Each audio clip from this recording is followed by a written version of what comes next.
You are now listening to the Someone's Favorite Productions podcast network.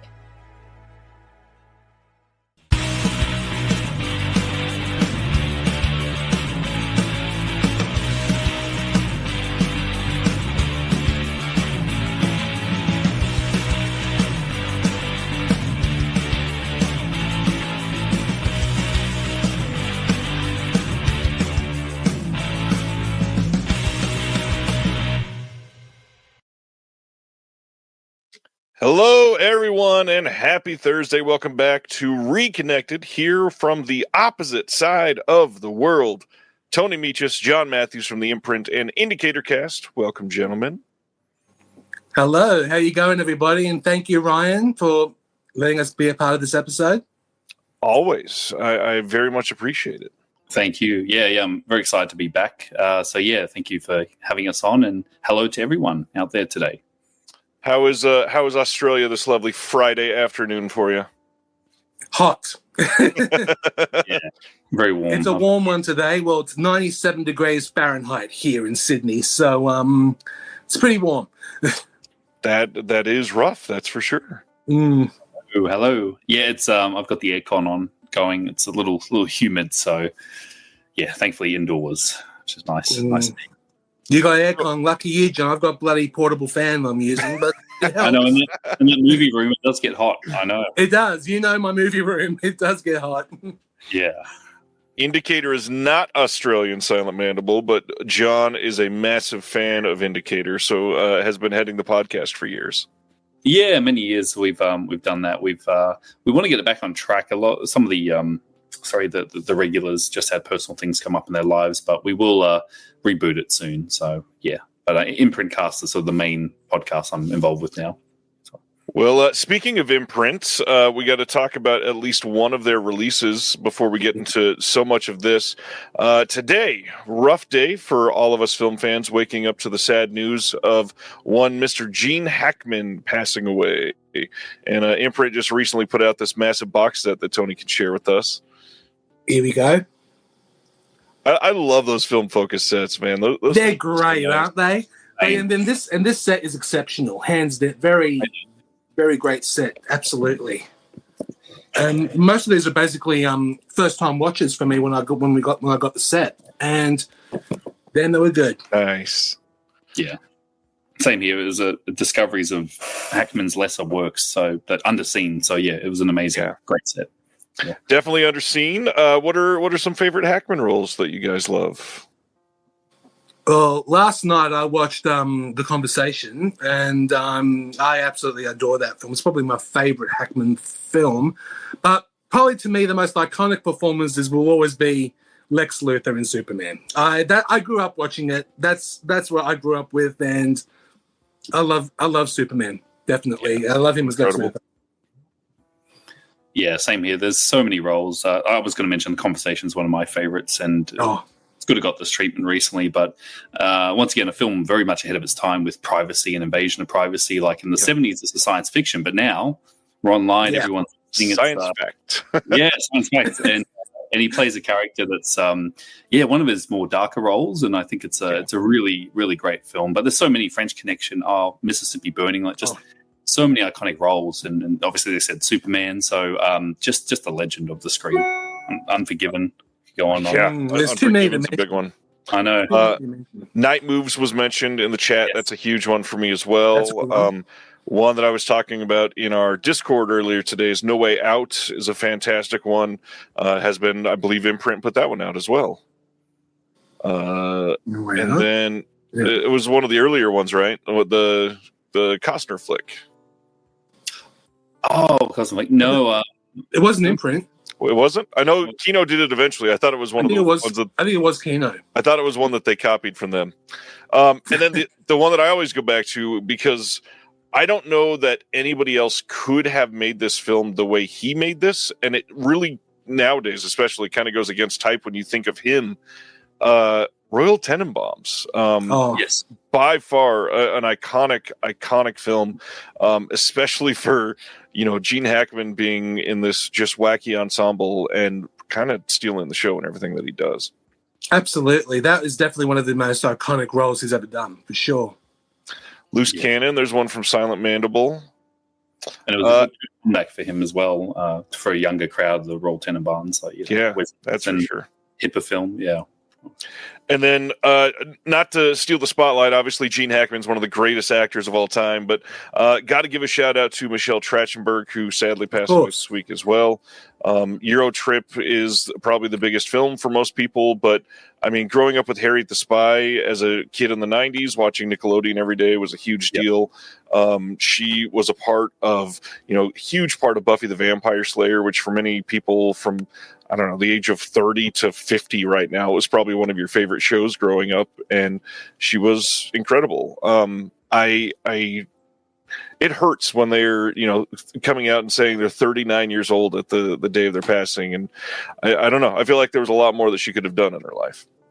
Oh, great. Absolutely. But we can't forget another movie that she was in, Mysterious Skin. That film was incredible. Yes. Yeah, definitely. Yeah. Such a shock when I saw that as well. So I grew up with her as well on TV. So various roles that kind of shaped my youth. So yeah, I was kind of shocked to see that as well.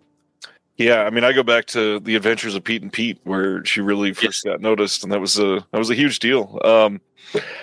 So rest in peace to Michelle and Gene. I fear that we get news of somebody else soon, because they usually come in threes, as the superstition goes. So watch your backs, everybody.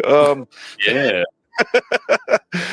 Let's talk about some of our normal stuff in just a moment. First, what's been going on with Imprint Cast? What can you tell everybody? Well, we were a bit of a hiatus at the moment, but we are back. We have a new episode out Monday morning, 9 a.m. Sydney time. So we're back, thank goodness. Just had to take a bit of a month off, for a bit of some personal stuff. And other than that,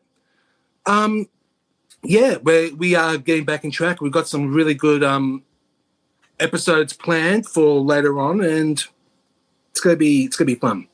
Yeah, some good guests coming on, and international guests, so lined up for episodes specific to various directors as well. So yeah, we're excited to reveal more very soon on the podcast.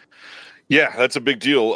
I don't want to spring this on you, John. Anything you want to talk about a documentary? Oh, yes. I'll leave that one with you. I think it's safe to say, yeah. So, look, we were going to tease it very soon. My partner, colleague who came with me in the US, production partner, Danny. If you're there, Danny, is it okay if I can talk about it? I think so. He's watching now. I think it's all good. He should be there. I saw his name pop up. Yeah, he was there. So we went to the US and we did a documentary around, I can talk about it, Anchor Bay Entertainment. So it's a story of a gentleman named Jay Douglas. There he is. So we can't reveal too much. We will be teasing more soon, but it was, okay, great. And Danny's given permission because he's the other half of the production. So last year we went to the US and we did a documentary, on the history of Anchor Bay, and but not really Anchor Bay, but more a gentleman called Jay Douglas, who was sort of the pioneer and innovator of home video. And this was, it was something that just came to me personally because I knew Jay through Facebook many years ago, and then it just kind of came to me, and I started reaching out to people like, hey, would you be interested in doing a documentary on Anchor Bay? And then eventually all these people said yes, and more people came on board, and before we knew, we're like, wow, we have a documentary here. So we went to the US, interviewed some really, I'm still pinching myself, big directors, actors, people who are involved with the home video industry. So it's a really fascinating story about that sort of era in time, and that sort of golden era of DVD, and obviously the transition from VHS to DVD. So that's all I'll say for now. Danny's going to reveal some more. I'm sure there'll be a teaser trailer going up. We're aiming for March. We're going to start spreading the word, but there is a documentary coming very soon, and we can't wait to share more when we can. I am so excited to see this because there are what is the best way to say this? Because this industry is hot-ish right now. Yes. There's a lot of people making documentaries about just the idea of collecting, and this one specifically, when you come to something like this with such a personal touch, it's bound to be more special. And when there's somebody attached to it like you and Danny, I'm beyond excited for this. I cannot wait to share this around and see it and help promote it and do what I can, because I mean the amount of people that you are sharing that you spoke with and sharing pictures of, it's going to be such a fun one. Yeah, I'm still surreal, like, catching up and hanging out with people like Bill Lustig, and it's just like, meeting our idols, that to convince them. And most of these guys just did it because they were just passionate about the project. Like, yep, we'll help you out, we'll do it. And going over and meeting labels like, Severin David Gregory and Don May from Synapse and all these, like, just really cool guys down to earth. And yeah, look, it's a story I don't think that has been told, because we have all these VHS documentaries, like, on the other side, all 80s collected. Yeah. And then we have, so I think, people are trying to do some more modern, but in between, like, this is an important era. That sort of DVD era, like, really hasn't been covered. And so this is that. Right. It was the industry, and just this gentleman, Jay Douglas, who knew everyone, really pioneered how they changed from, a cheap product into a really, what we have today, the boutique market. If it wasn't for Anchor Bay, there'd be none of this. All these people came under Jay, like, David Gregory. All these people were sort of mentored and went off and made their own labels. So it's a really fascinating story. So, it's a rise and fall story. But when we have the tease, we'll come on and we'll share it with you, Ryan. But yeah, excited. Amazing. Cannot wait. Now, before we get into pickups and recent watches, just so everybody can hang out all night, it's Oscars weekend. So a couple things related to that. After our announcements tonight, we are going to be covering 5 of the Razzies worst picture winners that are good, and we're gonna talk about why they're good. But the other thing I wanted to share too is, for the 3rd year in a row, you can come back to the channel. We will be doing our Oscars watch along on Sunday. Come hang out. We'll be here. I think last year was like 6 hours, something like that. This is 3 years in a row with the same gents just hanging out. So come and laugh with us as we react to everything. Obviously, we can't show the show because we'd be taken down immediately, but we will laugh and try to be entertaining as much as we can be. I'll watch. I'll be with you, but I won't be able to mention anything once the winner's announced, because it's like a minute delay difference from Australia to the US. So I'll know who the winner is before you guys. So I can't say anything. Yeah, I'll be watching. Perfect. I'm so glad that you guys hang out. It's a good time. Recent pickups. Let's go over those. John, what have you been getting in lately? Yeah, so recently I've got a stack here. Not too, it was a bit of a quieter week. I am a Radiant subscriber, so I got my monthly bundle. So nice. Nomad. What do we got here?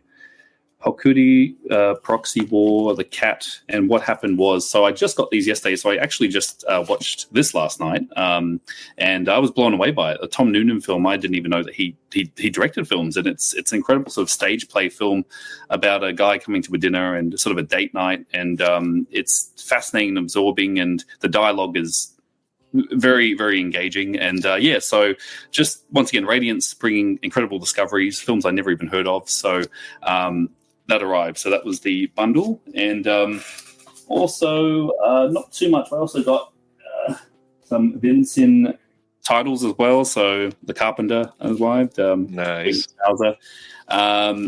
This I had no idea. It's a shot on video sort of thing, but obviously just the cover had me intrigued. And White Cannibal Queen. These all just arrived yesterday, so I haven't had a chance to watch them yet. And I think that's about it. It's a very, very quiet week. There wasn't much mail, but those are my recent arrivals this week. Bad. I feel like Tony's got a mountain to share. I do have to share, unfortunately. Okay. My week, well, I can't. Speaking of Oscars, one of my favorite Oscar-winning movies, Amadeus on 4K. That's one. I'm waiting for the UK. Yeah, I'm getting that as well. So I'm looking forward to that as well. Of course, I'm a Stephen King fanatic, so I can't go without Stephen King's Graveyard Shift. That's another one of my recent ones. And I got a couple from Arrow. Well, here's Inglourious Bastards on 4K. Oh, yes. And I did get that as well. I've got the that's okay. Last week that arrived, yeah.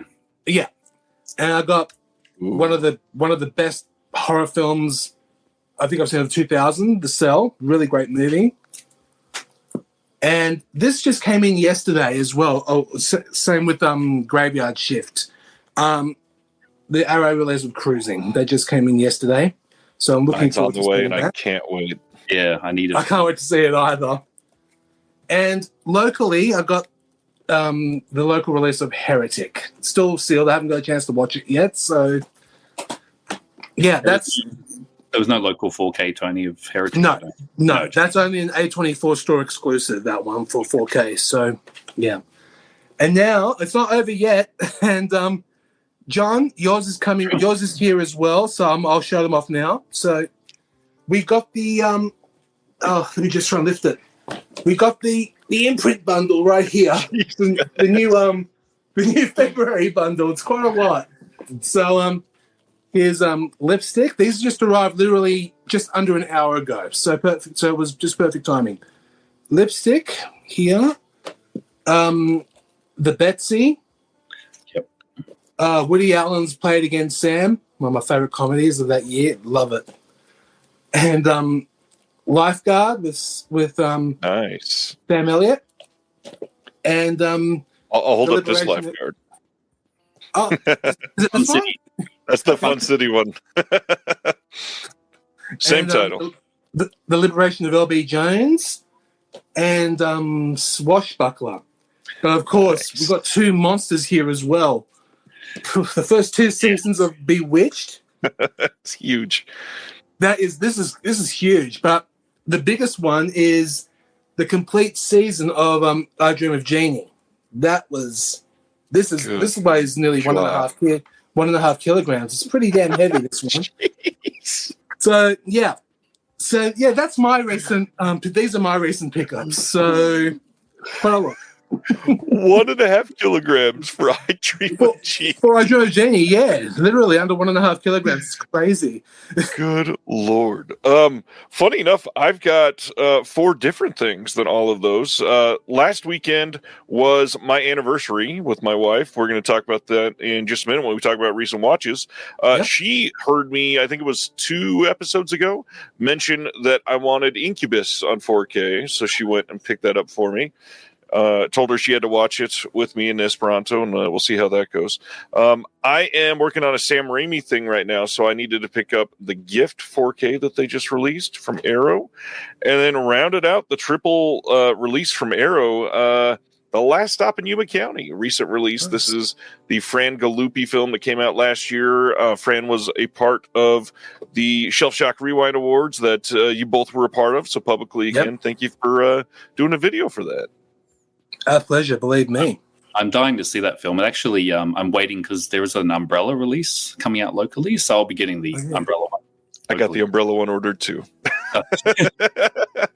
The last thing, this literally came in just before we went live finally. This was super delayed because of Amazon, and finally here, the newest issue of the Physical Media Advocate with Mr. David Lynch on the cover. If you are a subscriber, you will be getting these shipped out in the next couple days. It's the weekend, so I would assume Monday at the latest. So everybody that is on there, I know it's been a long wait. It's literally almost March, and the February issue just got here. So prepare. These are on the way, and yet there's another issue coming out next week. Life is busy right now. Let's go through some recent watches. Tony, I know that you've been busy handling a lot of things. Is there anything that you've watched in the last month or so you want to shout out? Well, the last month I've actually watched, last week I watched The Monkey. Nice. That was fun. Bloody, but fun. And and also I watched a couple of David Lynch movies on the big screen due to retrospectives. Like I saw Razorhead. John and we saw Blue Velvet together in 35mm, the original 80s print, which was so scratched up, but looked amazing and that was pretty good. And also Twin Peaks Fire Walk with Me. They're my cinema watches. But I just watched Amadeus a couple of days ago on 4K, and that looked immaculate. That looked amazing. Nice. So yeah, that's all. And of course, the conversation last night. That's all I saw so far. What about you, John? Yes, I just grabbed something. Sorry, grabbing more stuff. So yeah, the other night on the big screen, I had the chance of seeing Nemesis. I was quite lucky, and I got to meet The Star came out to Australia. always butcher his name. It's not Oliver. It's Olivier. Not Olivier. Oliver. I'll just say Gruner, whatever. The star of Nemesis. But he's a real absolute gentleman. And we saw in Nemesis, obviously, the Albert Puin 1992 cyberpunk film. It's a really great film. And if you haven't seen it, it's so much fun. Had an MVD release. But yeah, he signed my Japanese Laserdisc. So it was very nice of him to nice. Sign. So he was like, he was shocked because he'd never seen this release. I'm like, oh yeah, it was a big hit in Japan. So saw that on the big screen at the Orpheum Cinema. And in terms of recently, I'm just trying to think what else referencing my letterbox. I saw I watched TerraVision's Rumpelstiltskin recently. Looked incredible. The 4K. I love that film. It's a lot of fun. Yeah, I think I just haven't seen much in terms of the cinema as well. But yeah, those are the two recent things I watched in terms of events as well. The whole Nemesis thing. I mean, first off, how freaking rare is it that we get an event for Nemesis? Second off, how rare is it that would happen in Australia? Third of all, I mean, like those all converge and you're able to go and you have the freaking Japanese Laserdisc get assigned. That's so awesome. Yep, and I found that for $1 in an op shop in Japan. So I was very, because I knew what it was, and so yeah, just all the stars aligned, and he was shocked that there was such a big fan base of his films, and obviously he's thinking of coming back because the other film he did was Angel Town. That was the other really big hit.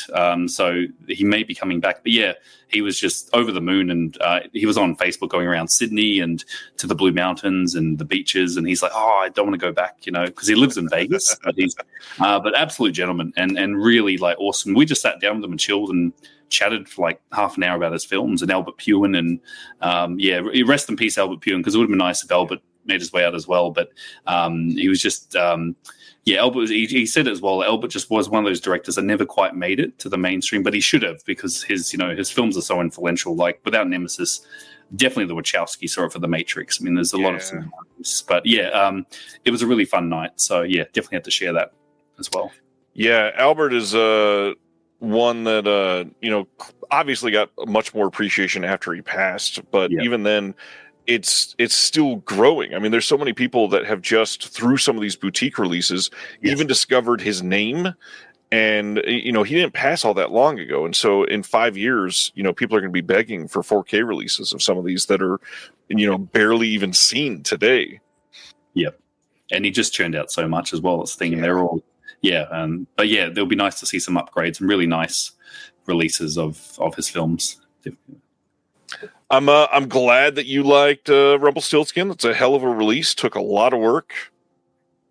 It looked amazing because I had a local Australian DVD that was quite desired for a while, but it was just 4:3. So to see it in proper widescreen scope, it looked incredible. I've always loved that film, so it was a fun ride watching it on 4K. So TerraVision did an amazing job. So absolutely incredible.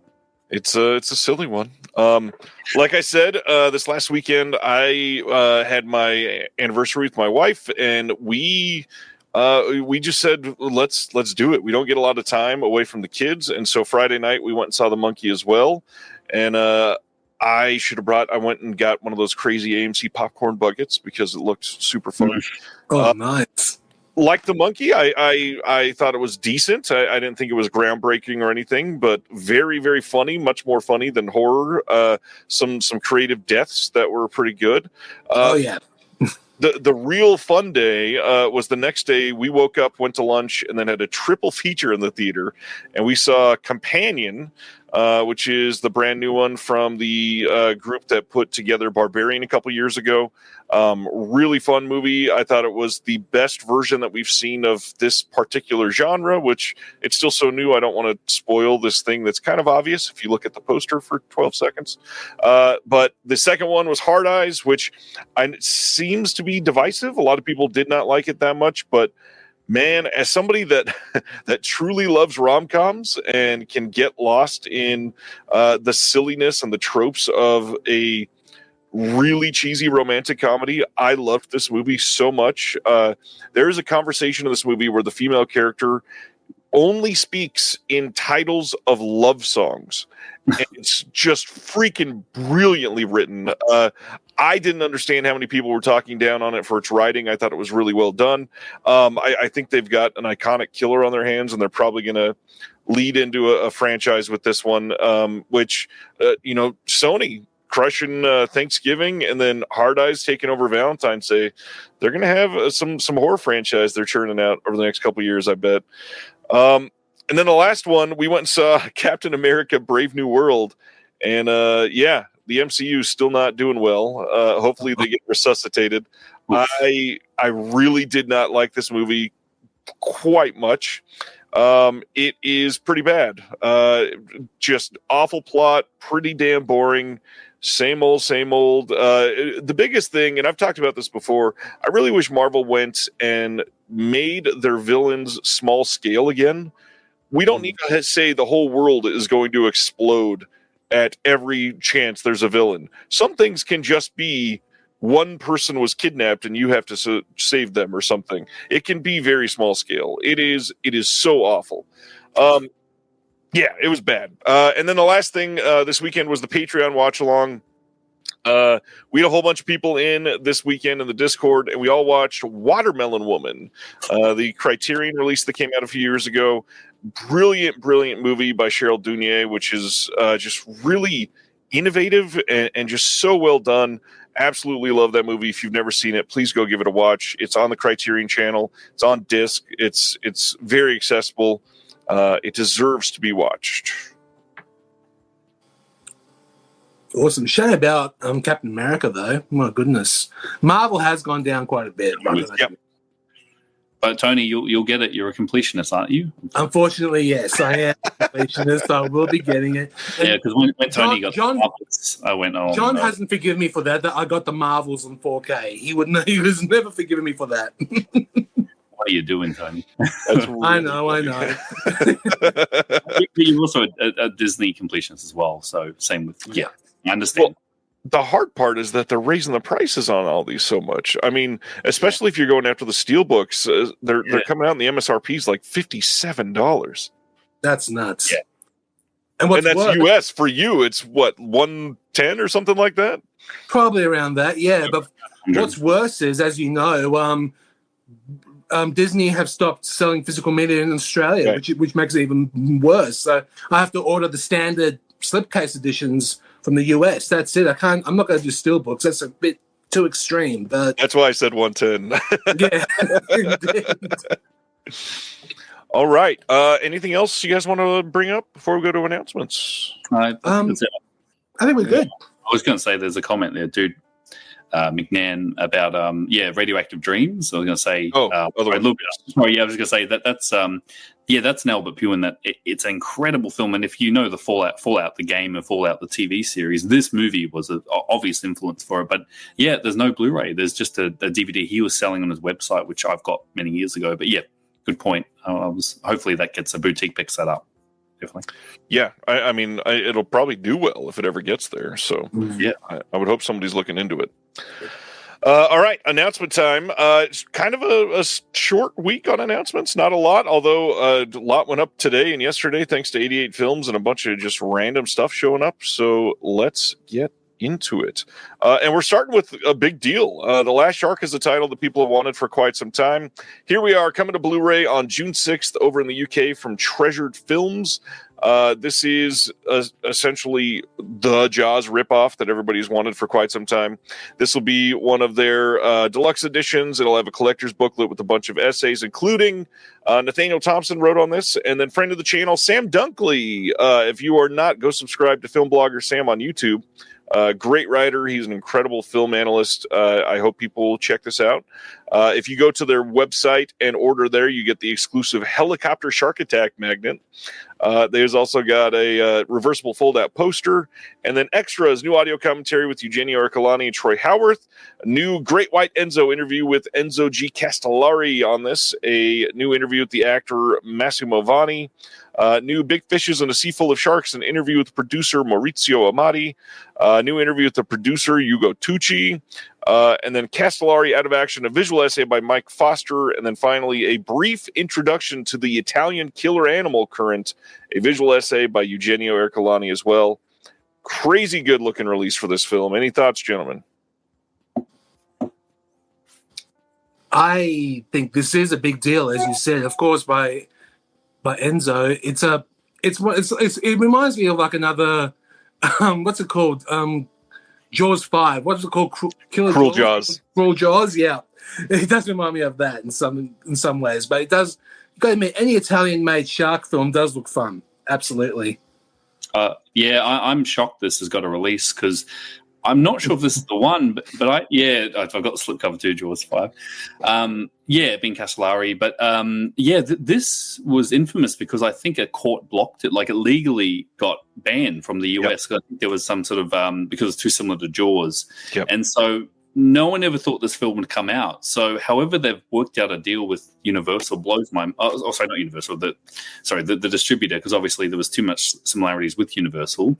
But we're just seeing all these films like Looking for Mr. Goodbar, The Keep, all these films that were stuck in this like legal limbo, finally getting unlocked, and this is one of the big ones. So, I'm shocked this is getting a release. And Treasured Films, I've got a lot of their releases, they do incredible work. So I'm super excited for this release. I never thought I'd see the day this would get a physical media release.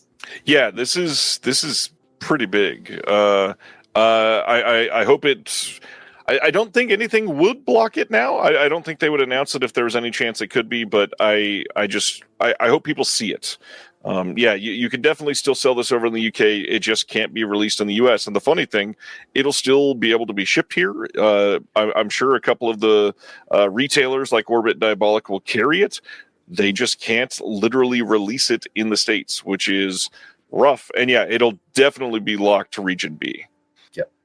Yeah, still banned in the US, technically. Yeah. It's crazy. All right. On Saturday this week, Kino announced the Audie Murphy Collection Volume Number 4, which will include The Kid from Texas, The Cimarron Kid, and Drums Across the River from 1950, 52, and 54. We don't have a release date on this, but coming soon. Glad they've continued these. I know this. I believe the first two were like supposedly very big sellers for them. So I'm surprised it took a while. But I know Audie Murphy's got a lot of fans. Either of you fans of Audie Murphy? Unfortunately, I don't have any of those films in my collection, but I have seen a few of them, but none of those three that are on this box set. But he does have fans, definitely. Yeah, I've seen a few of his films. From memory, he plays sort of like a lot of westerns and sort of military roles. I think he was actually in the military. So I'm glad to see Kino keeping these going because they're really great. I've got a few of these actor, kind of like Imprint, the actor focus sets. They're great. So it's good to see. Next one was another big deal. Coming soon on 4K from Kino is Abbott and Costello, the horror collection, and this will have Hold That Ghost, Meets Frankenstein, the killer Boris Karloff, the Invisible Man, Meet Dr. Jekyll and Mr. Hyde, and Meet the Mummy, all ranging from 48 to 55. And what's crazy about this is what drove everybody crazy in all the comments is that the cases are blue. Oh my God, what a controversy. Big one. Absolutely. Don't buy it. We can't buy it now. I know. Outrageous. Now, this is a big deal, this one. This is incredible. Yep, I'm glad this is coming out and glad people will get their chance to have 4K. And it's a big one. I just want to say there was just recently locally in Australia, Vivision did a local set of some of the films, but obviously this is 4K. That was just a Blu-ray, and that's the one. Thanks, Tony. Nice. Yeah, so they did a really nice lenticular hard box, but once again, that's 4K. So there are exclusive extras probably going to be on both. So if you're a big fan of Abbott and Costello, it's worth probably getting both. Yeah. I love that I'm not the only one that can get things within arm's reach, and Tony's proving that other people can do it too. Oh yeah, I can. Going to our next announcement, the monkey that we were just talking about is getting a 4K steelbook in the UK from Black Bear. You can pre-order this now on like all the major retailer sites in the UK and the US. I'm assuming this is not going to get a steelbook in the US right now. It'll probably get some special release like a year and a half later, but it is going to be getting a 4K in the US on release. So if you just are after that disc, you don't need to import the what'll end up being like a $50 steelbook if you just want that 4K disc. And of course, in Australia, it's only coming out on Blu-ray and the DVD. No 4K, which is a shame. Yikes. But hey, you got DVD. Yeah. I really want to see it. Look, I shamefully haven't seen it yet. I was meant to go with a friend, but it just released, John. It just came out. Everyone's seen it, I know, in the sort of genre. But yeah, it's it is still playing, so I will try and catch it before it goes. But yeah, I've heard mixed things, but yeah, I'm curious to see what Oz Perkins does. So I'm looking forward to seeing it. It's not shameful till it's been about a year and a half. You're good. Yes, not too late. Borrowed Time. This is a documentary coming on June 2nd in the UK on Blu-ray from Kaleidoscope. This is about John Lennon's last decade. This is also going to have a 3.5-hour director's cut exclusively on the disc. It's going to have rare archival footage and some new stories that were not posted previously. Yeah, if you're into Lennon, into the Beatles, this seems like a must. Must for me, definitely. Huge Beatles and Lennon fan. Yeah, I'm keen on this as well. And that sort of that the New York era of Lennon has been documented, but this would be great to see a proper documentary on it. There's a million sort of Beatles ones, but just Lennon. Yeah, I'm very keen for this as well.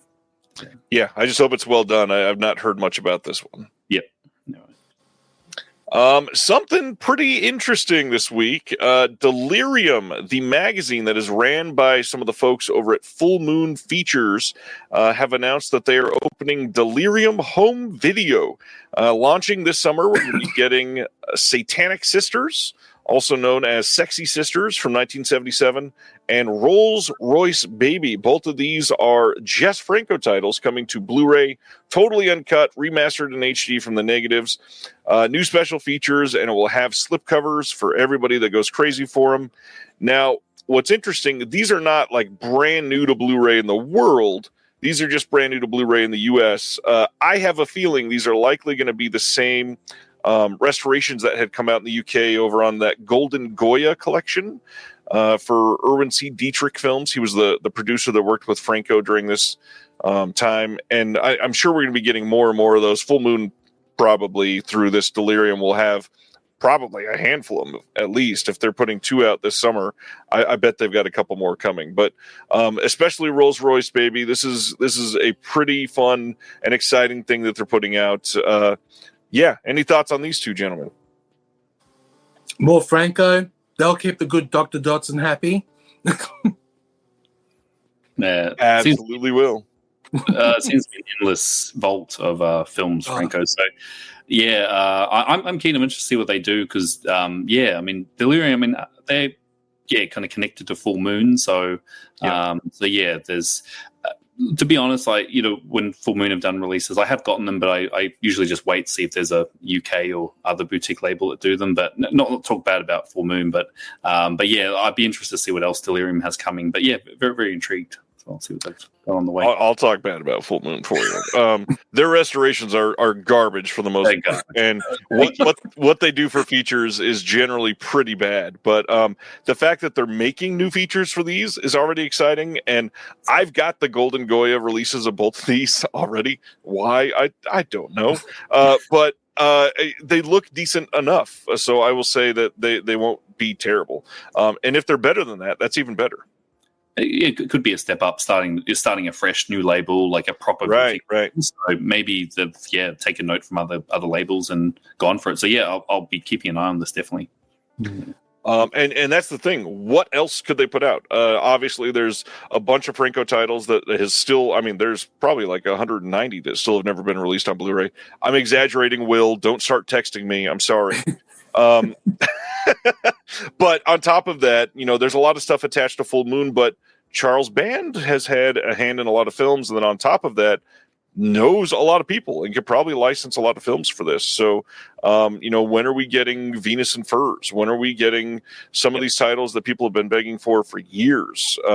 Franco did a version of Jack the Ripper that was in that Golden Goya collection. There is, the the Marquis de Sade stuff that I don't think we've gotten all of those. There's a bunch of them that they can do, and that's just attached to that one collection. I mean, what could Charles Band do? It'll be a fulfilling prophecy if he can do it well, because he'll just be printing money with Francos. Oh yeah. All right, that is 2 Francos coming this summer. Not dated. We'll figure out later what's happening there, and I think that's all of the relevant info.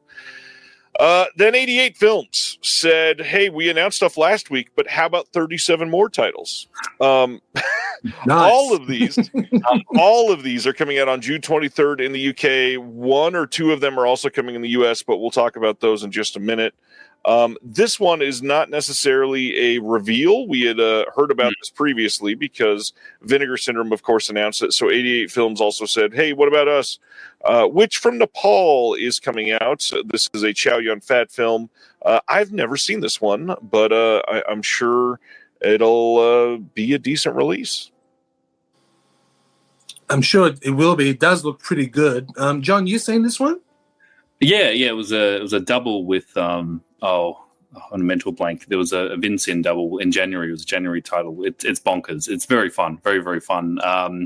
What was the other one? Sorry, I'm just not. But it's good to see that 88 are release themselves. So yeah, obviously they wanted to get the announcement out so people didn't buy the Vincent one if they're in the UK. So it's they're both. It was a Chow Yun-Fat double with Seventh Curse. That's right. Sorry, that was the other one. Yep. The Seventh Curse is just as insane. So yeah, it makes a really fun double. So yeah, both from Vincent.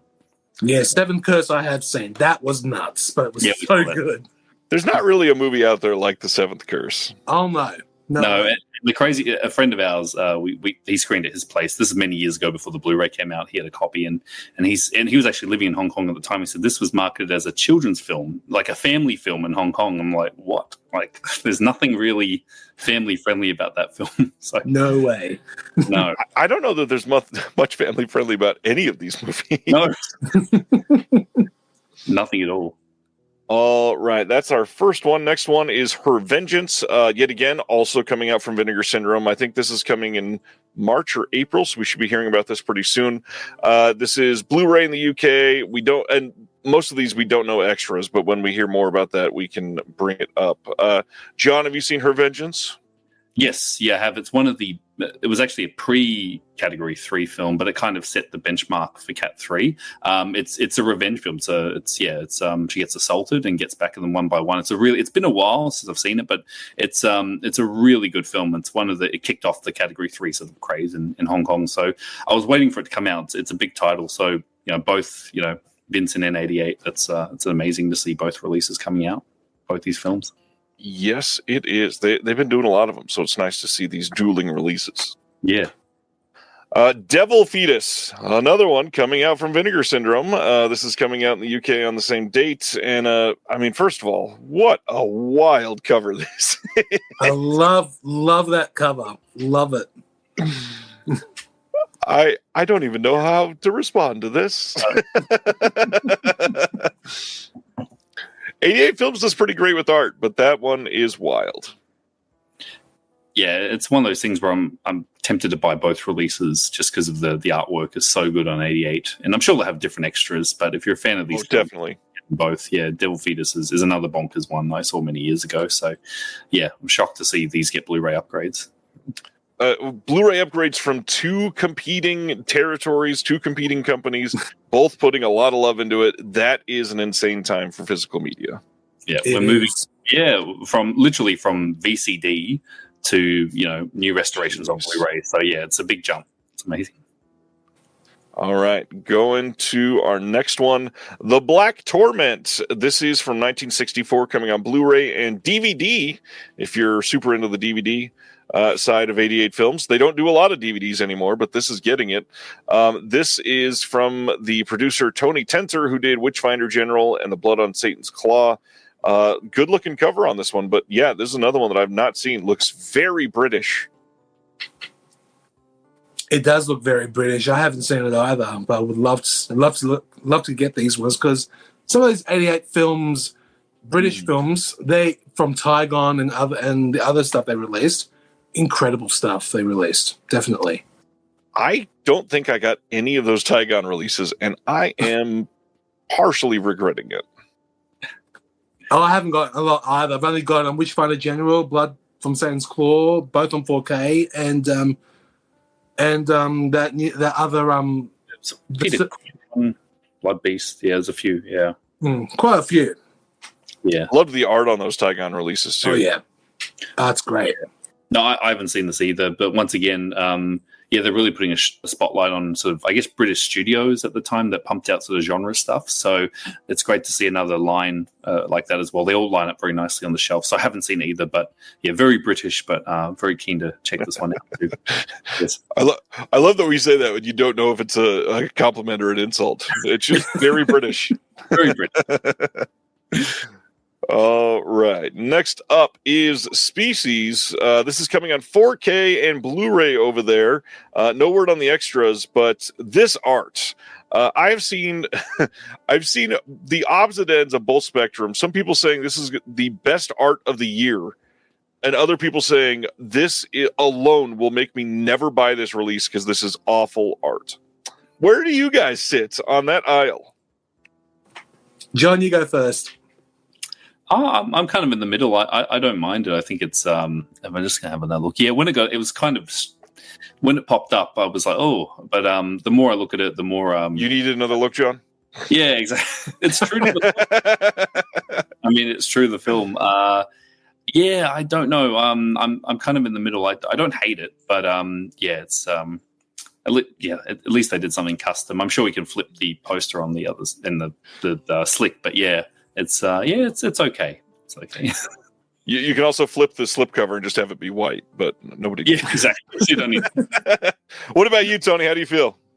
All I'll say is I'm happy with my Shout release. That's all I'll say. Well, I've 4K as well, so yeah. Yeah. I will say this is far from the worst art I've seen on any release, but oh no, I agree with you there. This is such an odd choice for art. I mean, with the film like Species, I could have come up with 30 better ideas to pitch that would have done a little bit better than somebody throwing up an aura of somebody while nude with bottle cap nipples. It's such an odd choice for this title. And they did a Species Blu-ray box set years ago, and the artwork was really good on the individual flips. So it's this is a downgrade definitely from the old box set. Oh yeah, definitely. Colton says, I mean, the point of Species is sexiness, so I'm not surprised. The sexiness is not what's turning me off to this. Believe me, it's all of it is just an odd choice overall. The Aurora Borealis. Yeah, I don't know what's going on there. All right.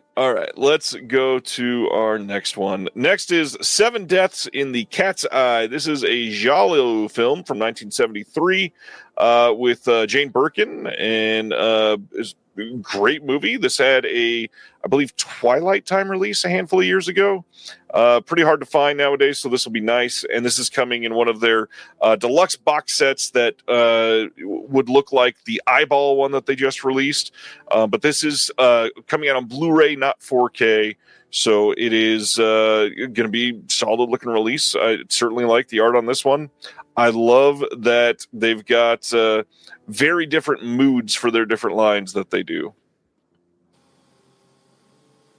That's true. Like, I haven't seen 7 Deaths in the Cat's Eye, but I love giallo movies, and this cover alone sold me. I'm really looking forward to this one. It's a good one. Yeah, I hope people enjoy it.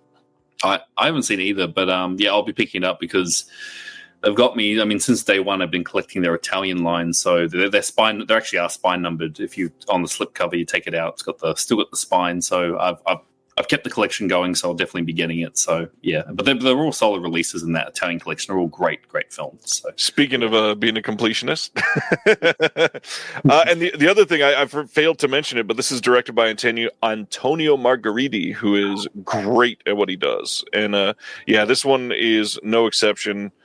And I mean, who can say no to a cat movie and hair like that? Yeah, true. All right. Next up, Zebraman and Zebraman 2 are both coming to the Japanarchy line from 88 Films on this day. These ones, we've got a newly filmed introduction by Tom Mess. We got a making of documentary, some deleted scenes, archival interviews with Miike. Both of these directed by Takashi Miike, if you did not know. Booklet essays coming for... I can't believe that Zebra Man and Zebra Man 2 are getting booklet essays. Here is the second one and the art for this one. Both coming out the same day. You get a bunch of interviews on the second film. You got audio commentary by Joe Hickenbottom. Again, a new introduction by Tom Mess, a making of documentary. These look like fairly solid releases, especially compared to I think it was Media Blasters in the US that did it.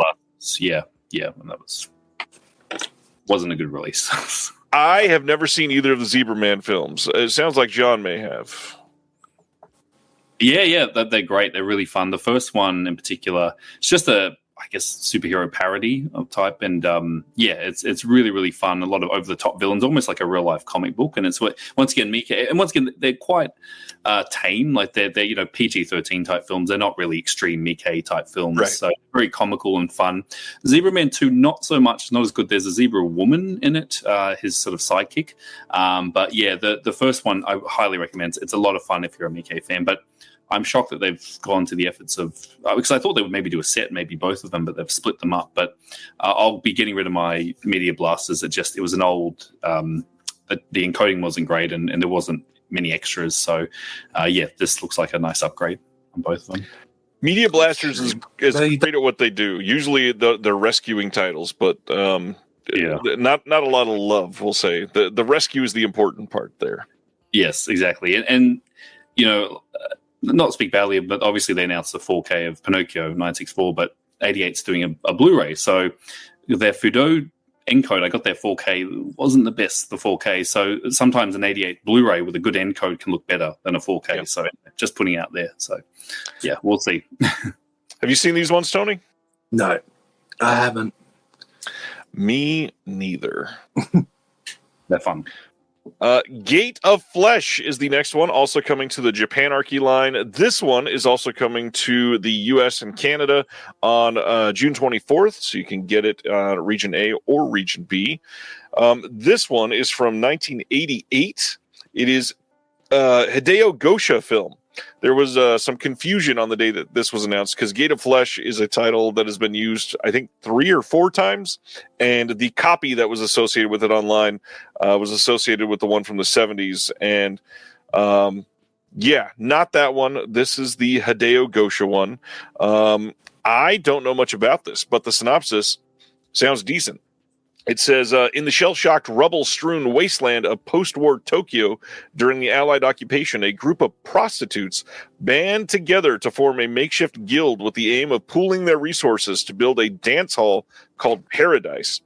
As their independent existence becomes threatened by the hawkish parade of gangsters, black marketeers, and would-be pimps all looking for a cut from their flesh peddling, the discovery of an unexploded bomb in the cavernous, burned-out building where they ply their trade throws their dreams into further jeopardy.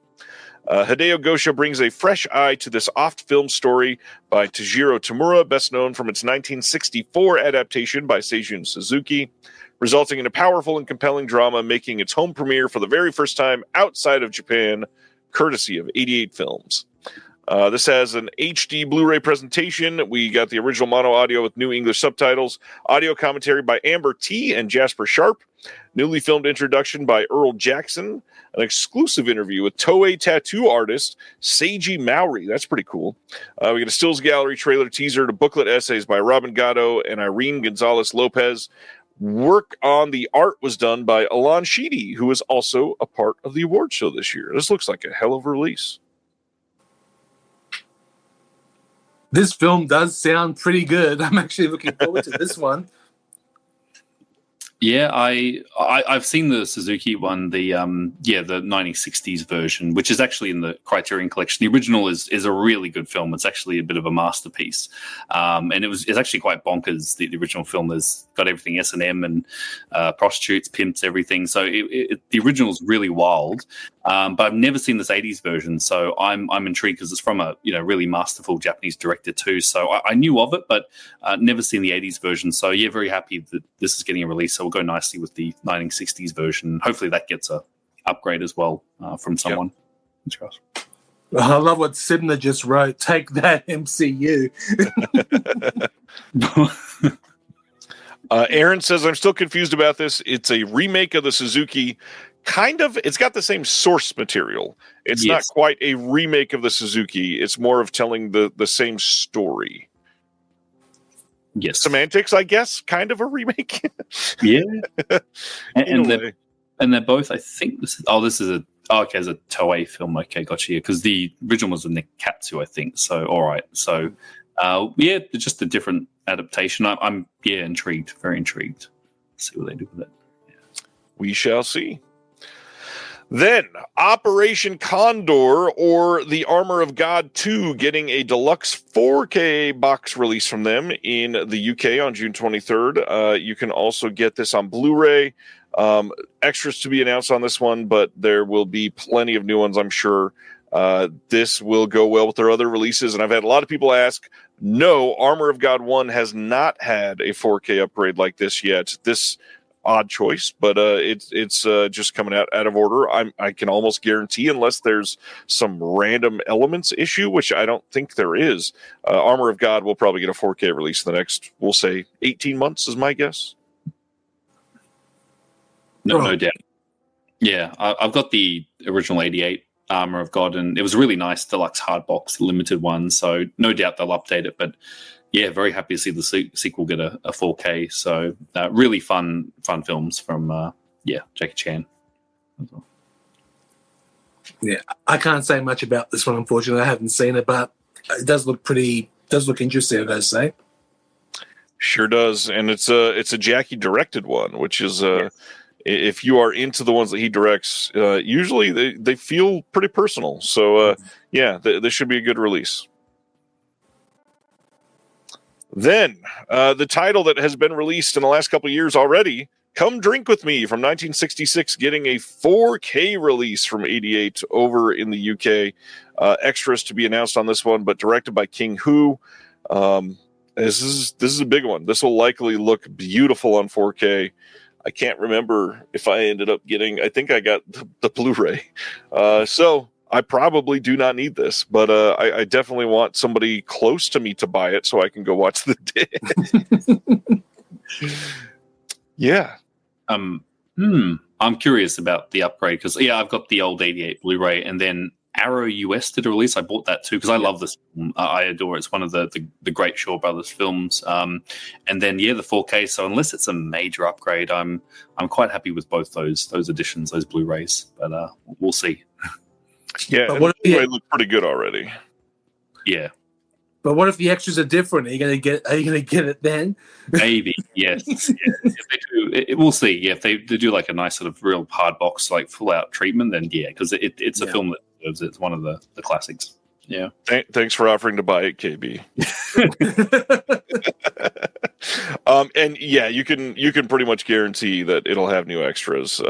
I still can't believe, talking about somebody that does extras in all these Asian releases, Frank Zhang, the leaps that he goes to recording, 24 at least commentaries a month at this point. The fact that 88 Films of Vinegar Syndrome could put out the same title, and they both commission him to do a commentary, and he doesn't say, I just recorded one, here you go, I'll let you have it. He says, no, I'll record a brand new full commentary from the ground up. Insane, Frank. I don't get it, but holy God, that's amazing. I love the work ethic. Oh, high respect for me, definitely. That's insane, honestly. Same. Whenever I see his name on a release, I know it's a quality release, like just so informative, just a wealth of knowledge on anything, Hong Kong or Asian cinema. He's the authority. I'll also shout out on our podcast network. They Live by Film just interviewed Frank Zhang recently, and we don't we've not talked about it all that much. I don't think a lot of people have recognized or listened yet, possibly. He actually reveals a couple things coming soon. So if you're into the Asian films, you might want to go listen to that. He confirms a big box set coming and gives some more details on some other titles that you'd probably be interested in. Nice. Speaking of Asian titles, Ke Huy Quan leading Love Hurts, one of the newest films from Universal that got awful reviews.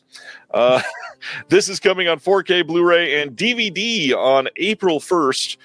This will have Dolby Vision and HDR, Dolby Atmos sound. You got an alternate ending, deleted and extended scenes. There's some featurettes on here. It looks like a semi-decent studio release, but I love that they do that for films like this.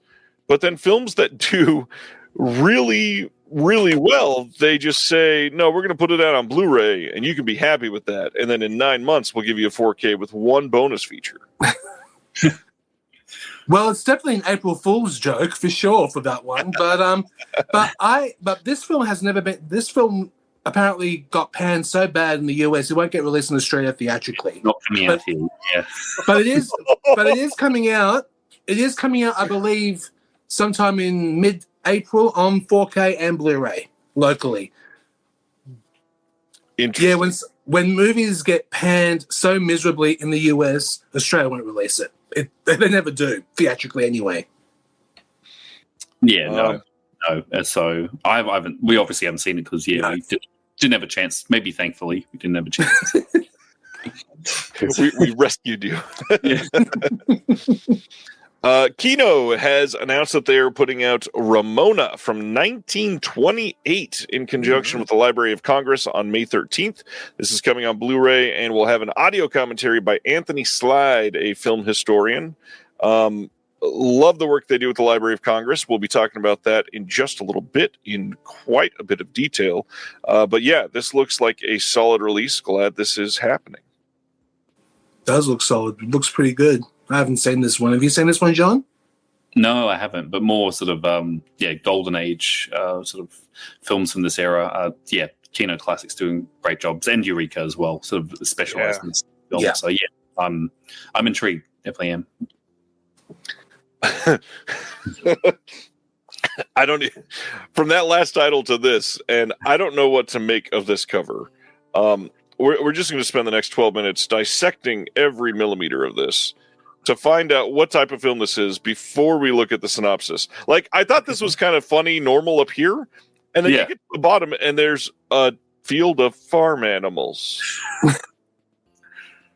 What? It looks like an homage to Twister in a way, because there's a flying car. I don't know if I see a flying cow, but there are flying cows, horses.